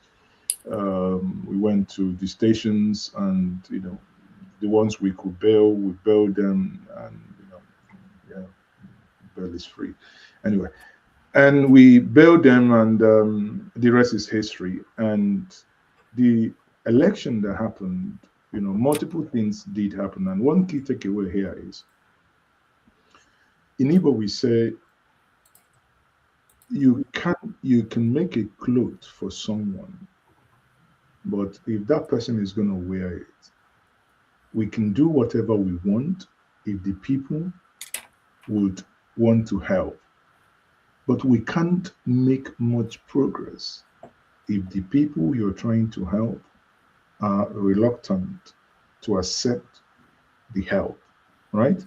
So, in the real sense, the party in power does not have the money to pay every single voter. If the people come out to say we are going to vote and we're not going to take money, there is absolutely nothing the government in power can do. But partly what I saw in Abuja, in Area 1, Gaki, Abuja, driving into polling units 001, 003, 13, and 14, then 007, I saw a young northerner accosted us. What he said, he just came to us, he said, Megidane akwoi PVC. So meaning, Oga, I have PVC. Are they telling me are they bought? Kagani 10,000. So he was even the one telling me, I paid 10,000. I bought APC. I paid 10,000. So he was willing, just saying, if you give me 10,000, I'll vote APC. Now, for him, it's not about voting, it's about survival. And because government has also weaponized poverty, and there is also this video by, I'm talking about the one that I know, the one that happened to me, I'm not talking about others. But there is one that also, a video that trended afterwards, a young lady who said, why would I vote if I'm not given anything to vote? With that mentality, we are going into a very, very deep shit if that mentality sticks. So for 2027, the job is multi-layered, civic engagement, and hence what we are doing at the Village Boys movement here. Try to educate the people on the reason why this paper here, your PVC, why it matters, and the decision you can make with it. This decides if you're going to live or die, because this will decide if you're going to get the right person to make decision that you have a doctor in case if you have an accident or have a snake bite, if you're going to have the medicine or the medication to cure you. This decides if your aged parents in the village, the amenities they get, or it's someone somewhere going to use that money just to buy SUVs and drive and run your grandmom who is coming out of the farm in the village up the street. So the decision is ours. We are doing our best with our own resources in all the all the negativity, all the threats, the much we can to sensitize the people, believing that Nigerians would see reasons with us why things has to go a different direction, right? So in doing that, no one knows. We believe that we will succeed in 2027, but no one could tell you we don't even know what's going to happen if we're going to get to 2027. We don't know. Anybody who tells you that we'll get there or what will happen is, telling a fluke. So if we get there, this is the intention, what we intend doing. If we don't get there, I do not know what happens next. Thank you. All right, thank you, Maazi. Ezeoke. Let's welcome Pansat to the show. Pansat says that he doesn't get respect. He's older than Igbo Basics. We don't respect him on this platform. Pansat, welcome to the show. Do you have Maazi to your name, or do we add something? Do you have a PhD? Or? No, I don't. I'm a simple man. Let me say that I'm happy that you brought Maazi Ezeoke to the show. The last time I saw him, I was at his show. He made me a moderator, and we did a good job. Let me say to you, though, Maazi, that a lot of things you've done I like. I share a lot of your philosophy and patriotism for our country. But there are some differences, and that's why I'm here. I was here earlier, and I wasn't recognized. Let me say that, let me just go straight to the point. I see your work. You do a lot of good work, especially in the last election. You were there in the trenches and you fought very hard. But I want to make it very clear that you do not speak for all Igbos. You have your own opinion. When you berate all right. I don't know where Pansat joined No, us. I think he may come back. My brother, on no platform have I. Am I there? We can't see you. We can't see you, and there is noise from your end. NEPA has taken his life.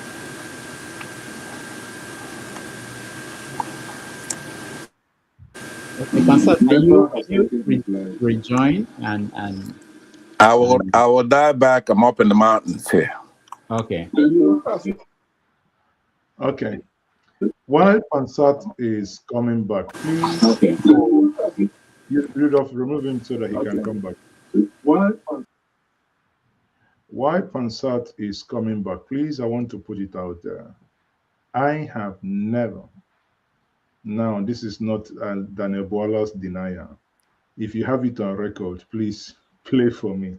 I have never said, and this is the water is half full, please. So I have never, and I will not. I speak for myself, Maazi Ezeoke. I don't even speak entirely. I speak for the shows I have on Njenje. I don't even speak entirely for Njenje, talk less of the whole of Ndibo. The great Igbo nation, I can't speak for. A people that have the mind of their own. But also, I am a man who has his own mind, and I'm not afraid to say what I think. And if I say what I think, if you disagree with me, say it out. We can argue. I marshal out my own point respectfully, and it's believing that you do so yours. If you have superior argument than mine, who am I? I wasn't born to have the last say. So you put up your argument. If you have a superior argument than myself, of course, I yield. But, no one should accuse me ever. And I cannot, and I am not speaking for Igbo. Yes, I'm a proud Igbo son, but I can't speak for Igbo. But I can speak for myself proudly. So, thank you. All right. While we wait for Pansat to come back, let's go to Ernest Eze. Welcome to the show. Hello, Dr. Rudolph. Is it Njenje or Jeje? Njenje. Okay. So I have some questions for you. One. Make you one. We're out of time. Make you find the best one. Okay. Do you believe now that there is a Christian genocide in Nigeria? Last time, I think you say it's a lie, that there was no Christian genocide. And secondly, there's a new law. I think they say the electoral law that if you have to register electronically to be a member of a political party and submit it to INEC 21 days before primary, And if you lose the primary, you won't be able to defect to get contest in another. So you have to remain in the political party. So if Peter Obi loses in ADC, and Peter Obi will say that he will contest 2027. If he loses in ADC primary, is he going to contest? Then last one about I suppose sit at home as a person. I suppose IPOB sit at home, but I want it to be voluntary. So any governor who is against it at home, I don't like it. I heard you saying that Nigerian Army, you saw a video in is it Mother Valley in Anambra State, they dislodged IPOB member. But Nigerian Army every year they have been dislodging IPOB members in Mother Valley. If you're a journalist, that thing is a fake news, so you have to verify it. I'm saying it because in my hometown, there's a Punch newspaper yesterday or day before yesterday that they arrested 2 people who are IPOB members who have been burning police station. Those 2 guys, they were not even IPOB member. The local government chairman was pulling down people's shop. He wanted to build a shopping mall. They were against it. He arranged with DSA, arrested them and said they're IPOB members. So 99% of news in Southeast about arresting IPOB are fake. So you have to verify those Mother Valley because every year, Nigerian Army used to fight with IPOB member in Mother Valley. They will still do it next year. So those 3 lists, if you can just... Can I ask you, before I answer your question, can I ask you, where do you reside? I reside in the US, but I have all the news coming out from now. It's a simple question. Where you reside in US? Texas. Do you go to work every Monday? Any day I'm sick, I don't want to go, I'll call in. Okay, any day you are sick, but do you... Because I'm working for people. But if I have a shop on my own, I decide when to open my shop, when not to open it. It's my right. So it's not government shop. If a Fulani herdsman say, I don't want to rear my cow today, is Nigerian government going to force them to rear their cow? Okay. So you've established one thing. You live in the comfort of your home in the United States of Forget about comfort. Nobody, wherever you live, and you see that your people are being persecuted, they kill them, they do this. You not be happy. Forget about where you live. I'm telling you, is everybody's right whether to open his or her shop. Can I ask you this one more last question? Yes. When was the last time you visited your village and stayed about 6 weeks? Okay, thank you. You asked that question. In 2022 December, I was in my village. I went to my village once. So when I went, the Fulani herdsmen came. They killed many people. They displaced people. People went to IDP camps. They brought Nigerian Army. They are the people that caused it. When they brought Nigerian Army, they told people to stay indoors. People stay indoors. Fulani herdsmen came and massacred people. There was no Nigerian Army. When those people left, Nigerian Army, they came and started arresting people. Okay, so it's ESN people that went to the bush to pursue those people. People don't even know what is happening to you. You think that all these news are fake news. Okay. I leave it at that because the moment you start speaking with finality, it means there are certain... It's not finality. I said you should verify those videos in Mother Valley. That's what I said. Okay. The videos in the Mother Valley. You see, when I speak with some level of authority and certainty to explain certain things. And let me explain to you, listen very clear. When I made reference to Mother Valley, I said those in the Mother Valley committing atrocities. I didn't mention anyone. You are the one filling in the gap from your mouth. Okay. Okay. You said about, sorry, let me chip in one more thing. We talked about Rudolph, I have 2 minutes. Study by Odinkalu and this guy. So they said their study, the insecurity South is not please. Okay. It's not by IPOB. That is caused by political talks and cultism. Nigerian government saying it's IPOB. So the outcome of the investigation, they say it's not IPOB, it's not ESN. Okay, Ernest, hold on. Okay, Maazi has to go. Is that what I understand? Yes, I have a meeting by 10 o'clock Nigerian time, and I'm moderating it, so it's in 3 minutes. Yeah. All right. Okay. So quickly, let me go ahead. Let me just You want to hold that answer you want to give him. Let me give Pansat a chance. Pansat, just 1 minute because he has to go.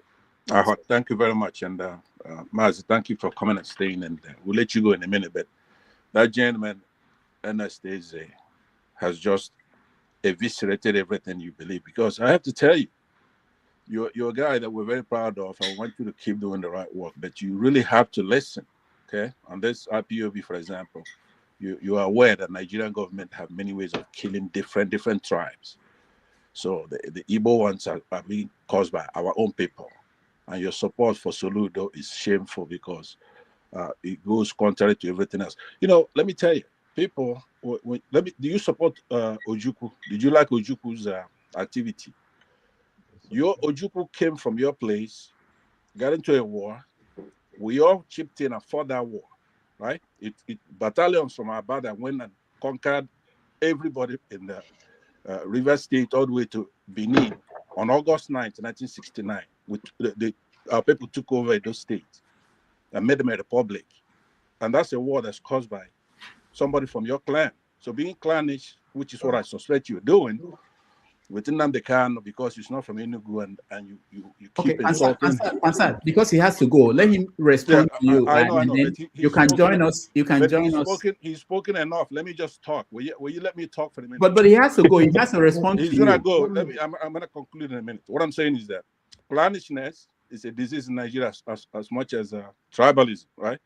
So insulting Nnamdi Kanu is not gonna get us anywhere. He has to respect Nnamdi Kanu and the sacrifices he's making. You want to speak with Nigerian. You see, the problem some of you have is I'm not done. No, sorry, sir. With all due respect, you see, the problem some of you have is, you keep saying you are an elder. I speak with level of measure that no name has been mentioned here. You keep infusing this. I here did not mention IPOB.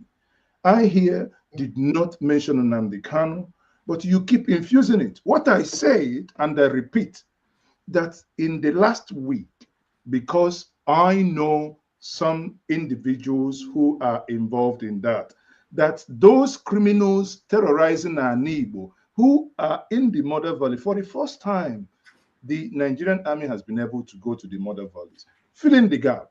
Whatever. But Madam Nagami said it's IPOB and ESN. You are the one saying it, guys. Anyway, it's time. Sorry, let me start the other meeting. Honestly, I wish I've spent 3.5 hours. I wish look, it's okay. I can do more. It doesn't take away from the good work you're doing. All I'm trying to say to you is that when you come out, you have to respect the Igbos. Okay, you just can't be lumping stuff on us because you want to advance somebody's political agenda. Let's say Peter Obi, who we support. But we're not gonna, because of Peter Obi, we're gonna have people dumping stuff on our people and disrespecting others who are also doing equally good work, like Nnamdi Kanu. Maazi Nnamdi Kanu sacrificed a lot. The Biafrans, we brought about Nigeria, brought independence.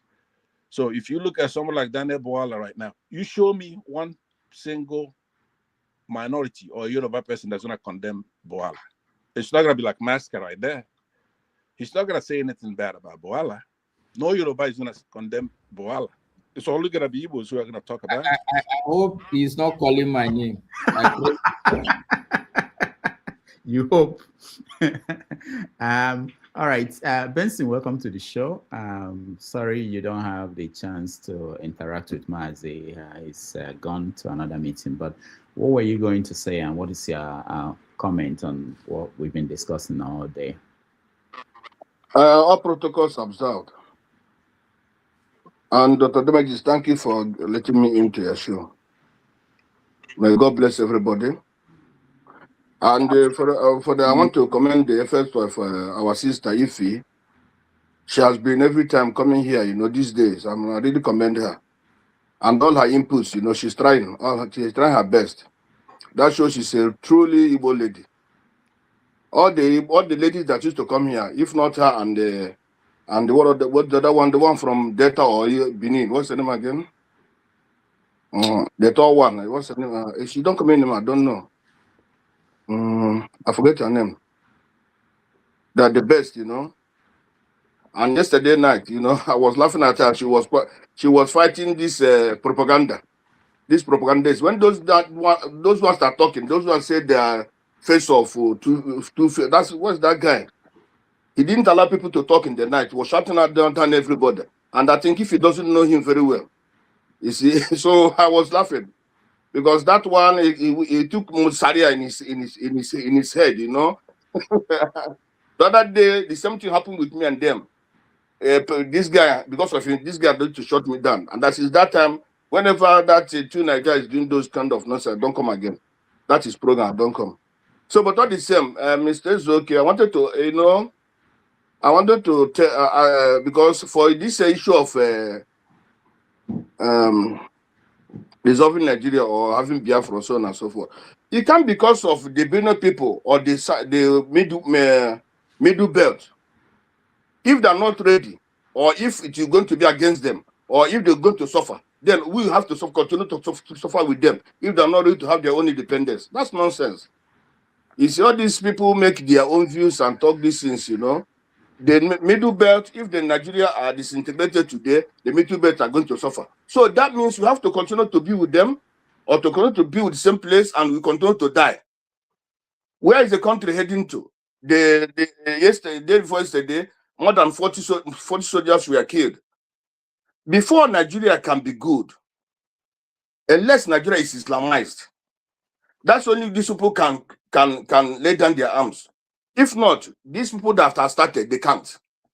So anybody who just continue talking about Nigeria, somebody asking, do you think is it that Nigeria cannot be redeemed again? Instead of him saying yes, or telling me that if we disintegrate the country, the Benue people will suffer, or that regions will suffer. Are we twins? Even if we are twins sometimes go apart. So if the other twin is suffering, then it affects me. You see, it's not going to be easy for anybody. Even the Igbos, it's not going to be easy for them. It's not going to be easy for the Southwest. But the problem is that the more we go our separate ways, the more every region can be able to come up together and know what to do to help their people. But like this, we are together. Nigeria is a criminal country where almost everybody is a criminal. Almost 95% of the country is criminals. So you can't tell me that country can work in life. It's difficult. If you mentioned Namibia before, if you go to Namibia, you're not even like to come to Nigeria again. If you go to Namibia, Namibia have one of the best roads in Africa. The education is standard. They have everything you can think of. They are not too rich, but everything there. Nigerians that went there don't want to come back anymore. Nigerians went there, they are begging for them to give the citizenship. If you go to Namibia, if you go to Botswana, you don't like to come back anymore. You understand? You call their police now, the police will 5 minutes they are there. Upon they are not very rich. Any of their roads, when any of their roads constructed, you can stay more than 20 to 30 years. You can't see where the roads are being commissioned. Nigerian people are making like we are too illiterate. We are very illiterate. A road is being commissioned, and people are like, what is commission of a road? Go to Namibia, you can't see a place where road is being commissioned, where school is being commissioned, where anything is being commissioned. They do those things. It's very, very unfortunate and again, it's talking about Soludo and Dr. Damages. I've told you before, when I see professors these days, I used to run away. Because Soludo, you see, the issue is not about going to school. It's not about acquiring this nonsense, the professorship and the engineership and so on and so forth. Those that acquired professorship in Nigeria, those begin election. Those that acquired engineers in Nigeria cannot even construct road. And so why you see, getting on me, I'm a businessman. I didn't go for business school, but I can be able to. I started with nothing. I started with, let me say, $100. Yeah, but I know how much I've made. I'm running my own business. But I didn't go to business school. So you see, all these things of education, I don't respect somebody who say went to school, but I respect someone who have what they call it, who have wisdom. If you go to school and you don't have wisdom, you are not going anywhere. You can't make anything. No progress. All the people who studied in Nigeria, all this, Obi was able to do what he's doing because he has wisdom. He was able to restrain himself from corruption. But those that went to school in Nigeria, all of them are, majority of them are corrupt. So how do you come to, when you see somebody are medicated, they're medicated, you're going to acquire somebody's language, you're going to study somebody's English, then you come and say you're educated. But those, even Russia, Japanese, go to Japan. Japan don't know English. But Japan, you can't see a Japanese man, a rich man driving 2 cars or 3 cars. You can't see them having 3 or 4 or 5 houses. That's only one. Even some of them don't have. But you see that level of wisdom, level of education in them. But they didn't study this nonsense English and this nonsense French and so on and so on. But you see, their country is moving forward, moving fine. The issue is level of, if you can able to restrain yourself from being so corrupt, you can move forward. But when you cannot restrain yourself, everybody is corrupt, the children are corrupt, everybody is doing nonsense. People that are killing us every day. You see, let me say it again. I don't care whatever this and that. You see, I want to say it again here. You can't be with people who are killing you and you say you can make progress. People are killing you, you want to be with them. That is madness. That is stupidness. Since I was born, we see the Fulanis carrying knife since we are born in Nigeria. Up till now, from knife they start carrying gun. And this gun is destroying people, destroying the whole this thing of Nigeria. So how do you think that you can still continue to live with those people and you think that you can make progress? The person is making it's a joke, it's just the biggest joke in the world. All these places that are moving forward, where do you see them killing people? Is it not even a joke? It's like those supporting APC or those supporting Tinubu. When somebody asks, people don't ask themselves. Tinubu has been there for 3 years now. He didn't even achieve anything. What is Tinubu coming there to do again in Nigeria? What is he coming there to do again in Nigeria? What? Okay. It's not level of illiteracy and nonsense. People are doing ethnicity and tribalism and so on and so forth. Even those that are making that tribalism, they're also suffering more than those that are not even that. Those that are supporting this nonsense, collecting 1,000, collecting 2,000, supporting nonsense, they even suffer more than others. So I don't not to waste your time on the damages. Thank you. God bless you for giving the opportunity. Yeah. Finally, we're going to let AY speak. After that, we will end the show. There is a show coming up next, which is the after show. KJ will be your host. You have an opportunity to analyze this, what happened today in details.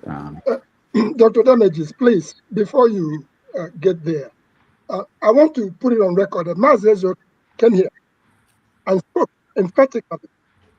Maazi Ezeoke did not come here to defend any government, including Soludo or anything. If we listen very carefully to the presentation of Maazi Ezeoke, he dealt specifically with the elements of what is going on between civilization and then no way to pass into the markets.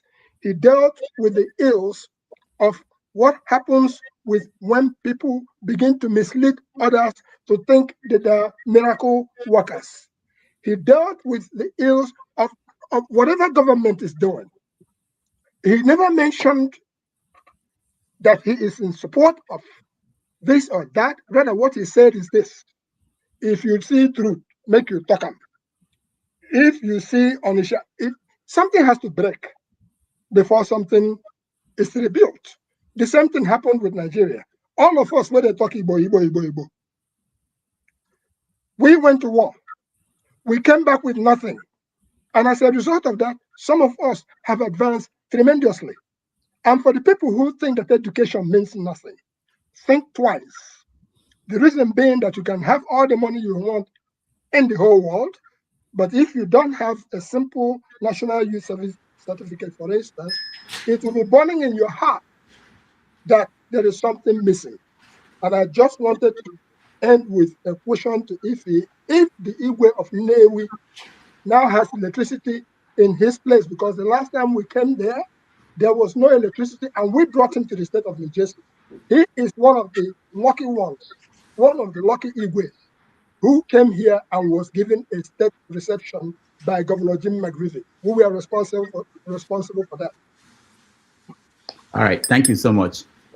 If he did not hear you, but let me go to if the Igwe of your hometown. Anyway, let's leave that. Let me go to AY. If you can end the show. What did Igwe Kenneth Doris do? What did he do? If you hold on, let's after AY, then you and Igbo Basics. You can. Yeah, good afternoon, Rudolph. Good afternoon, everyone from here. I've been listening to Maazi Ezeoke. You see, I was just appreciating him. There was no need to come and ask him any question. We as people, Nigeria, black people, one thing that will help us is to stick to fact and try to learn from our elders also. Igbo Basic has been speaking a lot today. We can pick something from there. The idea where we'll have intelligent people on ground in Nigeria telling us what is going on, people that are aware. It seems even a lot of us, even those that come here to speak propaganda, they appreciate it. People identify what is correct. It's not that they don't know. Couple of weeks ago, Dr. Franklin was here. Everybody was praising him. Franklin, you see, when people like Franklin are here, I don't come on this. I don't come up here. I just watch. I make sure I don't miss 1 second. Because these are people that speak to facts. They don't come here and just be talking things that are not existing. You can't blame everybody for your problem. We need to actually recognize that, okay, we have these issues. How do we deal with them? Don't come here and be. I know Dr. Damage have allowed everybody to have your say, but please, let's try to stick to fact so that we educate ourselves, so people at least will believe you. Yeah, people can make mistakes, but what Maazi has done today is telling us, okay, he's aware, he knows what is going on in the country, he knows what is going on in your state, he knows what is going on. There are people that have information. Dr. Odi Kalu, same thing. He will come here and speak to fact. People will come. Please, let's stop. Let's try to listen to voice of reasoning. We have problem. The problem Nigeria are facing is the same all over. I can tell you this for free. All over the country. The problem of hunger, the problem of insecurity, these are issues the common people face.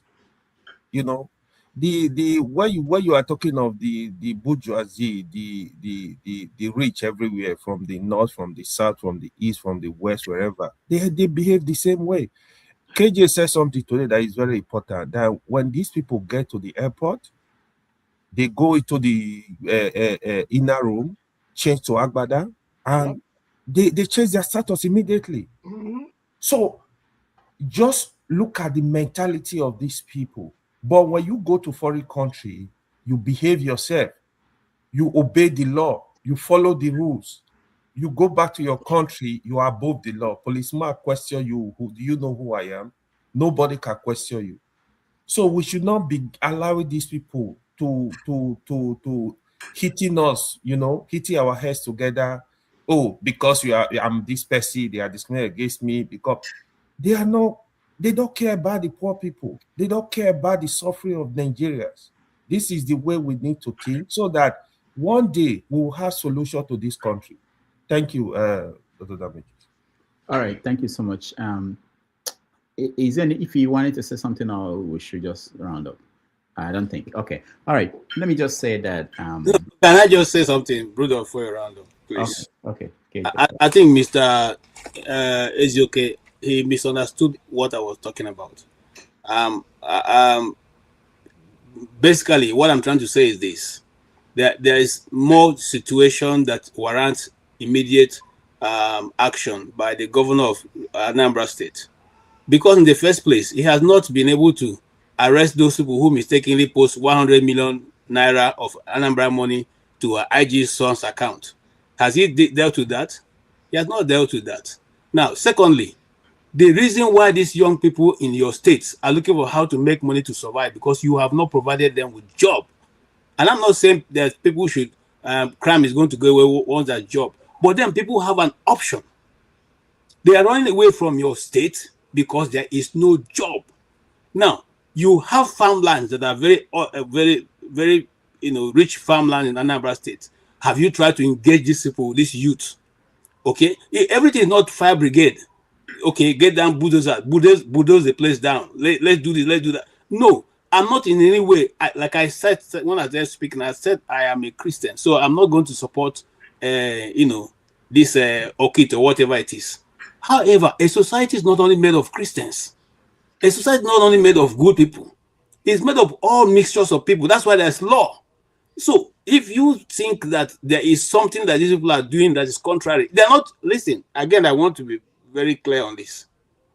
No government or nobody is forcing those people to go into this crime. You know what the law requires in those states where you're carrying drugs to. You know what the outcome will be. So instead of tackling the end, why don't you tackle it from the beginning?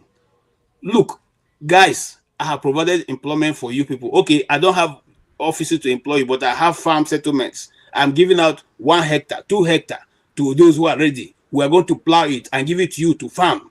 Okay, make your money, sell it. We're willing to buy it from you people.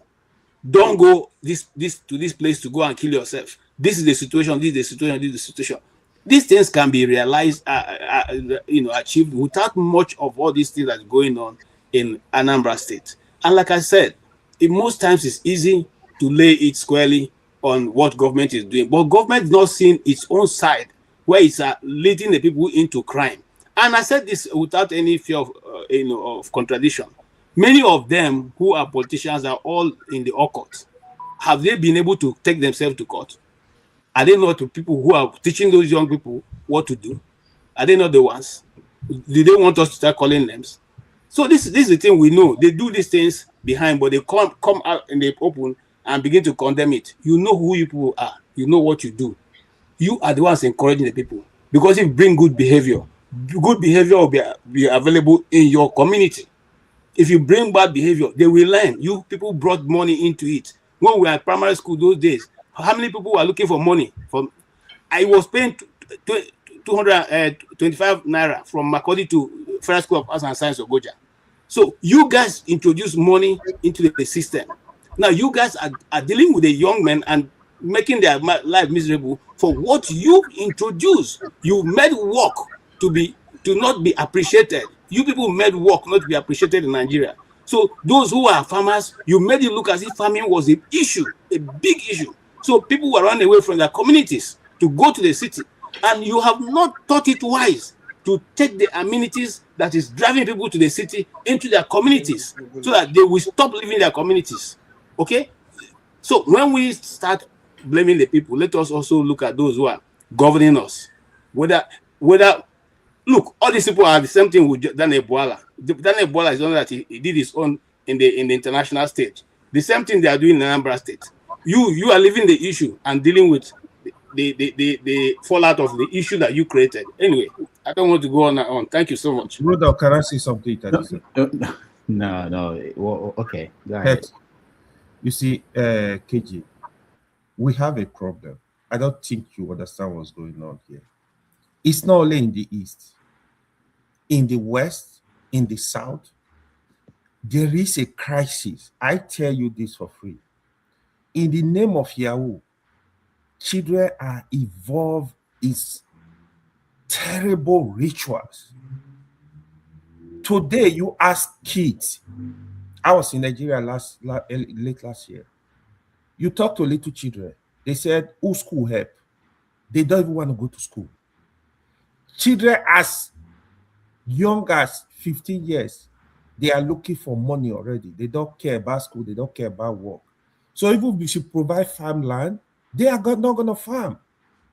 So Soludo is doing the right thing. The other governors should emulate it. If we did not right now, probably talk to Masca, he's going to tell you, it's a problem. We know there is hunger in the land we have, but come on, before it's not that they're looking for money like they live with their parents. I mean, Why is 50-year-old looking for how to buy the latest Mercedes car? Why don't you do the work first? Why don't you go to school first and at least have the degree? In fact, come up and say, you know what, I have a master's degree, but I don't have a job. Let's start from there. Because you are hungry of water does not mean you take water from the gutter and be drinking it. So Soludo is doing the right thing. The other governors should emulate to stop criminality in state, not only in the East. Don't get it twisted. It's everywhere in Nigeria right now. It's a menace. Thank you. All right, thank you so much. Before we go, let me just play this and make my coming on national TV to say because you just invited me. Yes, what I'm saying is based on. Can you calm down? Yeah. When a question is posed to you, you respond to the question. No, I should calm down, doctor. No. Put her on a leash. No. You should calm down.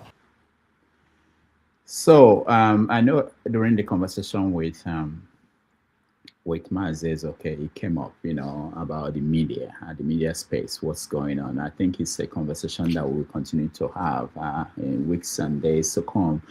As we approach this election, there will be tension, passion, and people will want to express themselves because a lot is at stake.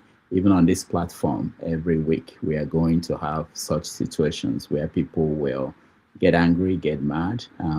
What we ask is that people should know, the language. It's always about the language. We encourage anybody to share an opinion, whatever the opinion is, but the way you share that opinion is what determines everything. I always say that there is no need to put anybody on a leash. There's no need to call anybody stupid. If you have your points, your arguments, you can marshal your arguments and have confidence in the people who are watching at home. I do have confidence in them. I know that they could read all of us, they could hear us, and they know who is making sense, who is not making sense, and they make their judgment. It doesn't matter how long you shout or how loud. So that's very important, and I hope that as we go along, as this election comes on, we will moderate our conversation here and make it a space that is healthy and open to everybody. Okay, that's my message for today. Again, thank you all for watching. I appreciate everybody. I will now thank those that supported us. Kulata, thank you so much for your support. Oriako, thank you so much. Oscar Blackbone, thank you. Nana, thank you so much. And who else am I missing? Oscar, and then Choma, thank you. Don Anthony, thank you, everybody. We appreciate all of you. Next week, I will have another interesting guest. Again, we put it open to anybody. If you know anybody who we think is interesting, that will come on this platform and share knowledge with us, we will reach out to them. Can you reach out to Randy Peter? Oh, Peter who? Peter of Nigeria? Okay, yeah, I've been trying. I'll get to that. I have that on my radar. I sent you Chobuago's information.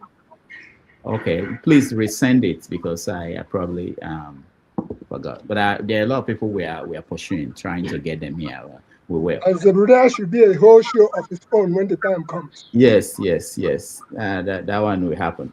Again, thank you, everybody. Those that watched at home, thank you. I appreciate you. Those on the comment section, please like, share, and subscribe. I appreciate all of you. I will see you next Saturday.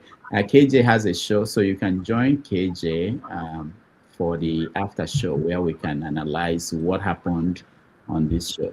Again, thank you, everybody, and I'll see you Saturday. Just KJ's news, please.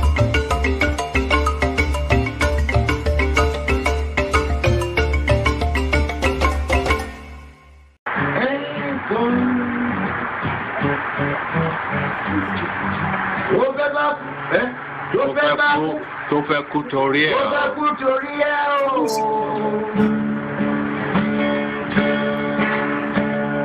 Ọwọ́ ẹni ló ti ṣàánú kọ́.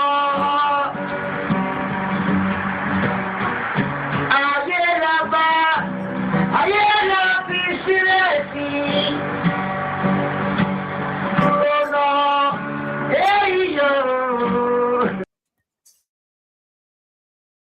Thank you so much for watching. Thank you. Have you subscribed? Yes, you. Have you subscribed? You. Yeah, before you go, click. It's free. Click. Just that's it. Have you subscribed? You're laughing. Have you subscribed? Have you subscribed? Thank you. Thank you. Thank you. Hey, madam, thank you so much. I can see you. We have to get to 100,000 subscribers. This by the end of the year. How are we going to do that if you don't subscribe? Yes, you. Yes, you're about to click off. Why? Have you subscribed? It's free. If you don't, ask your son, ask your daughter how to. Just one click. Thank you. Thank you. I see you. Aha. Thank you very much. Thank you very much.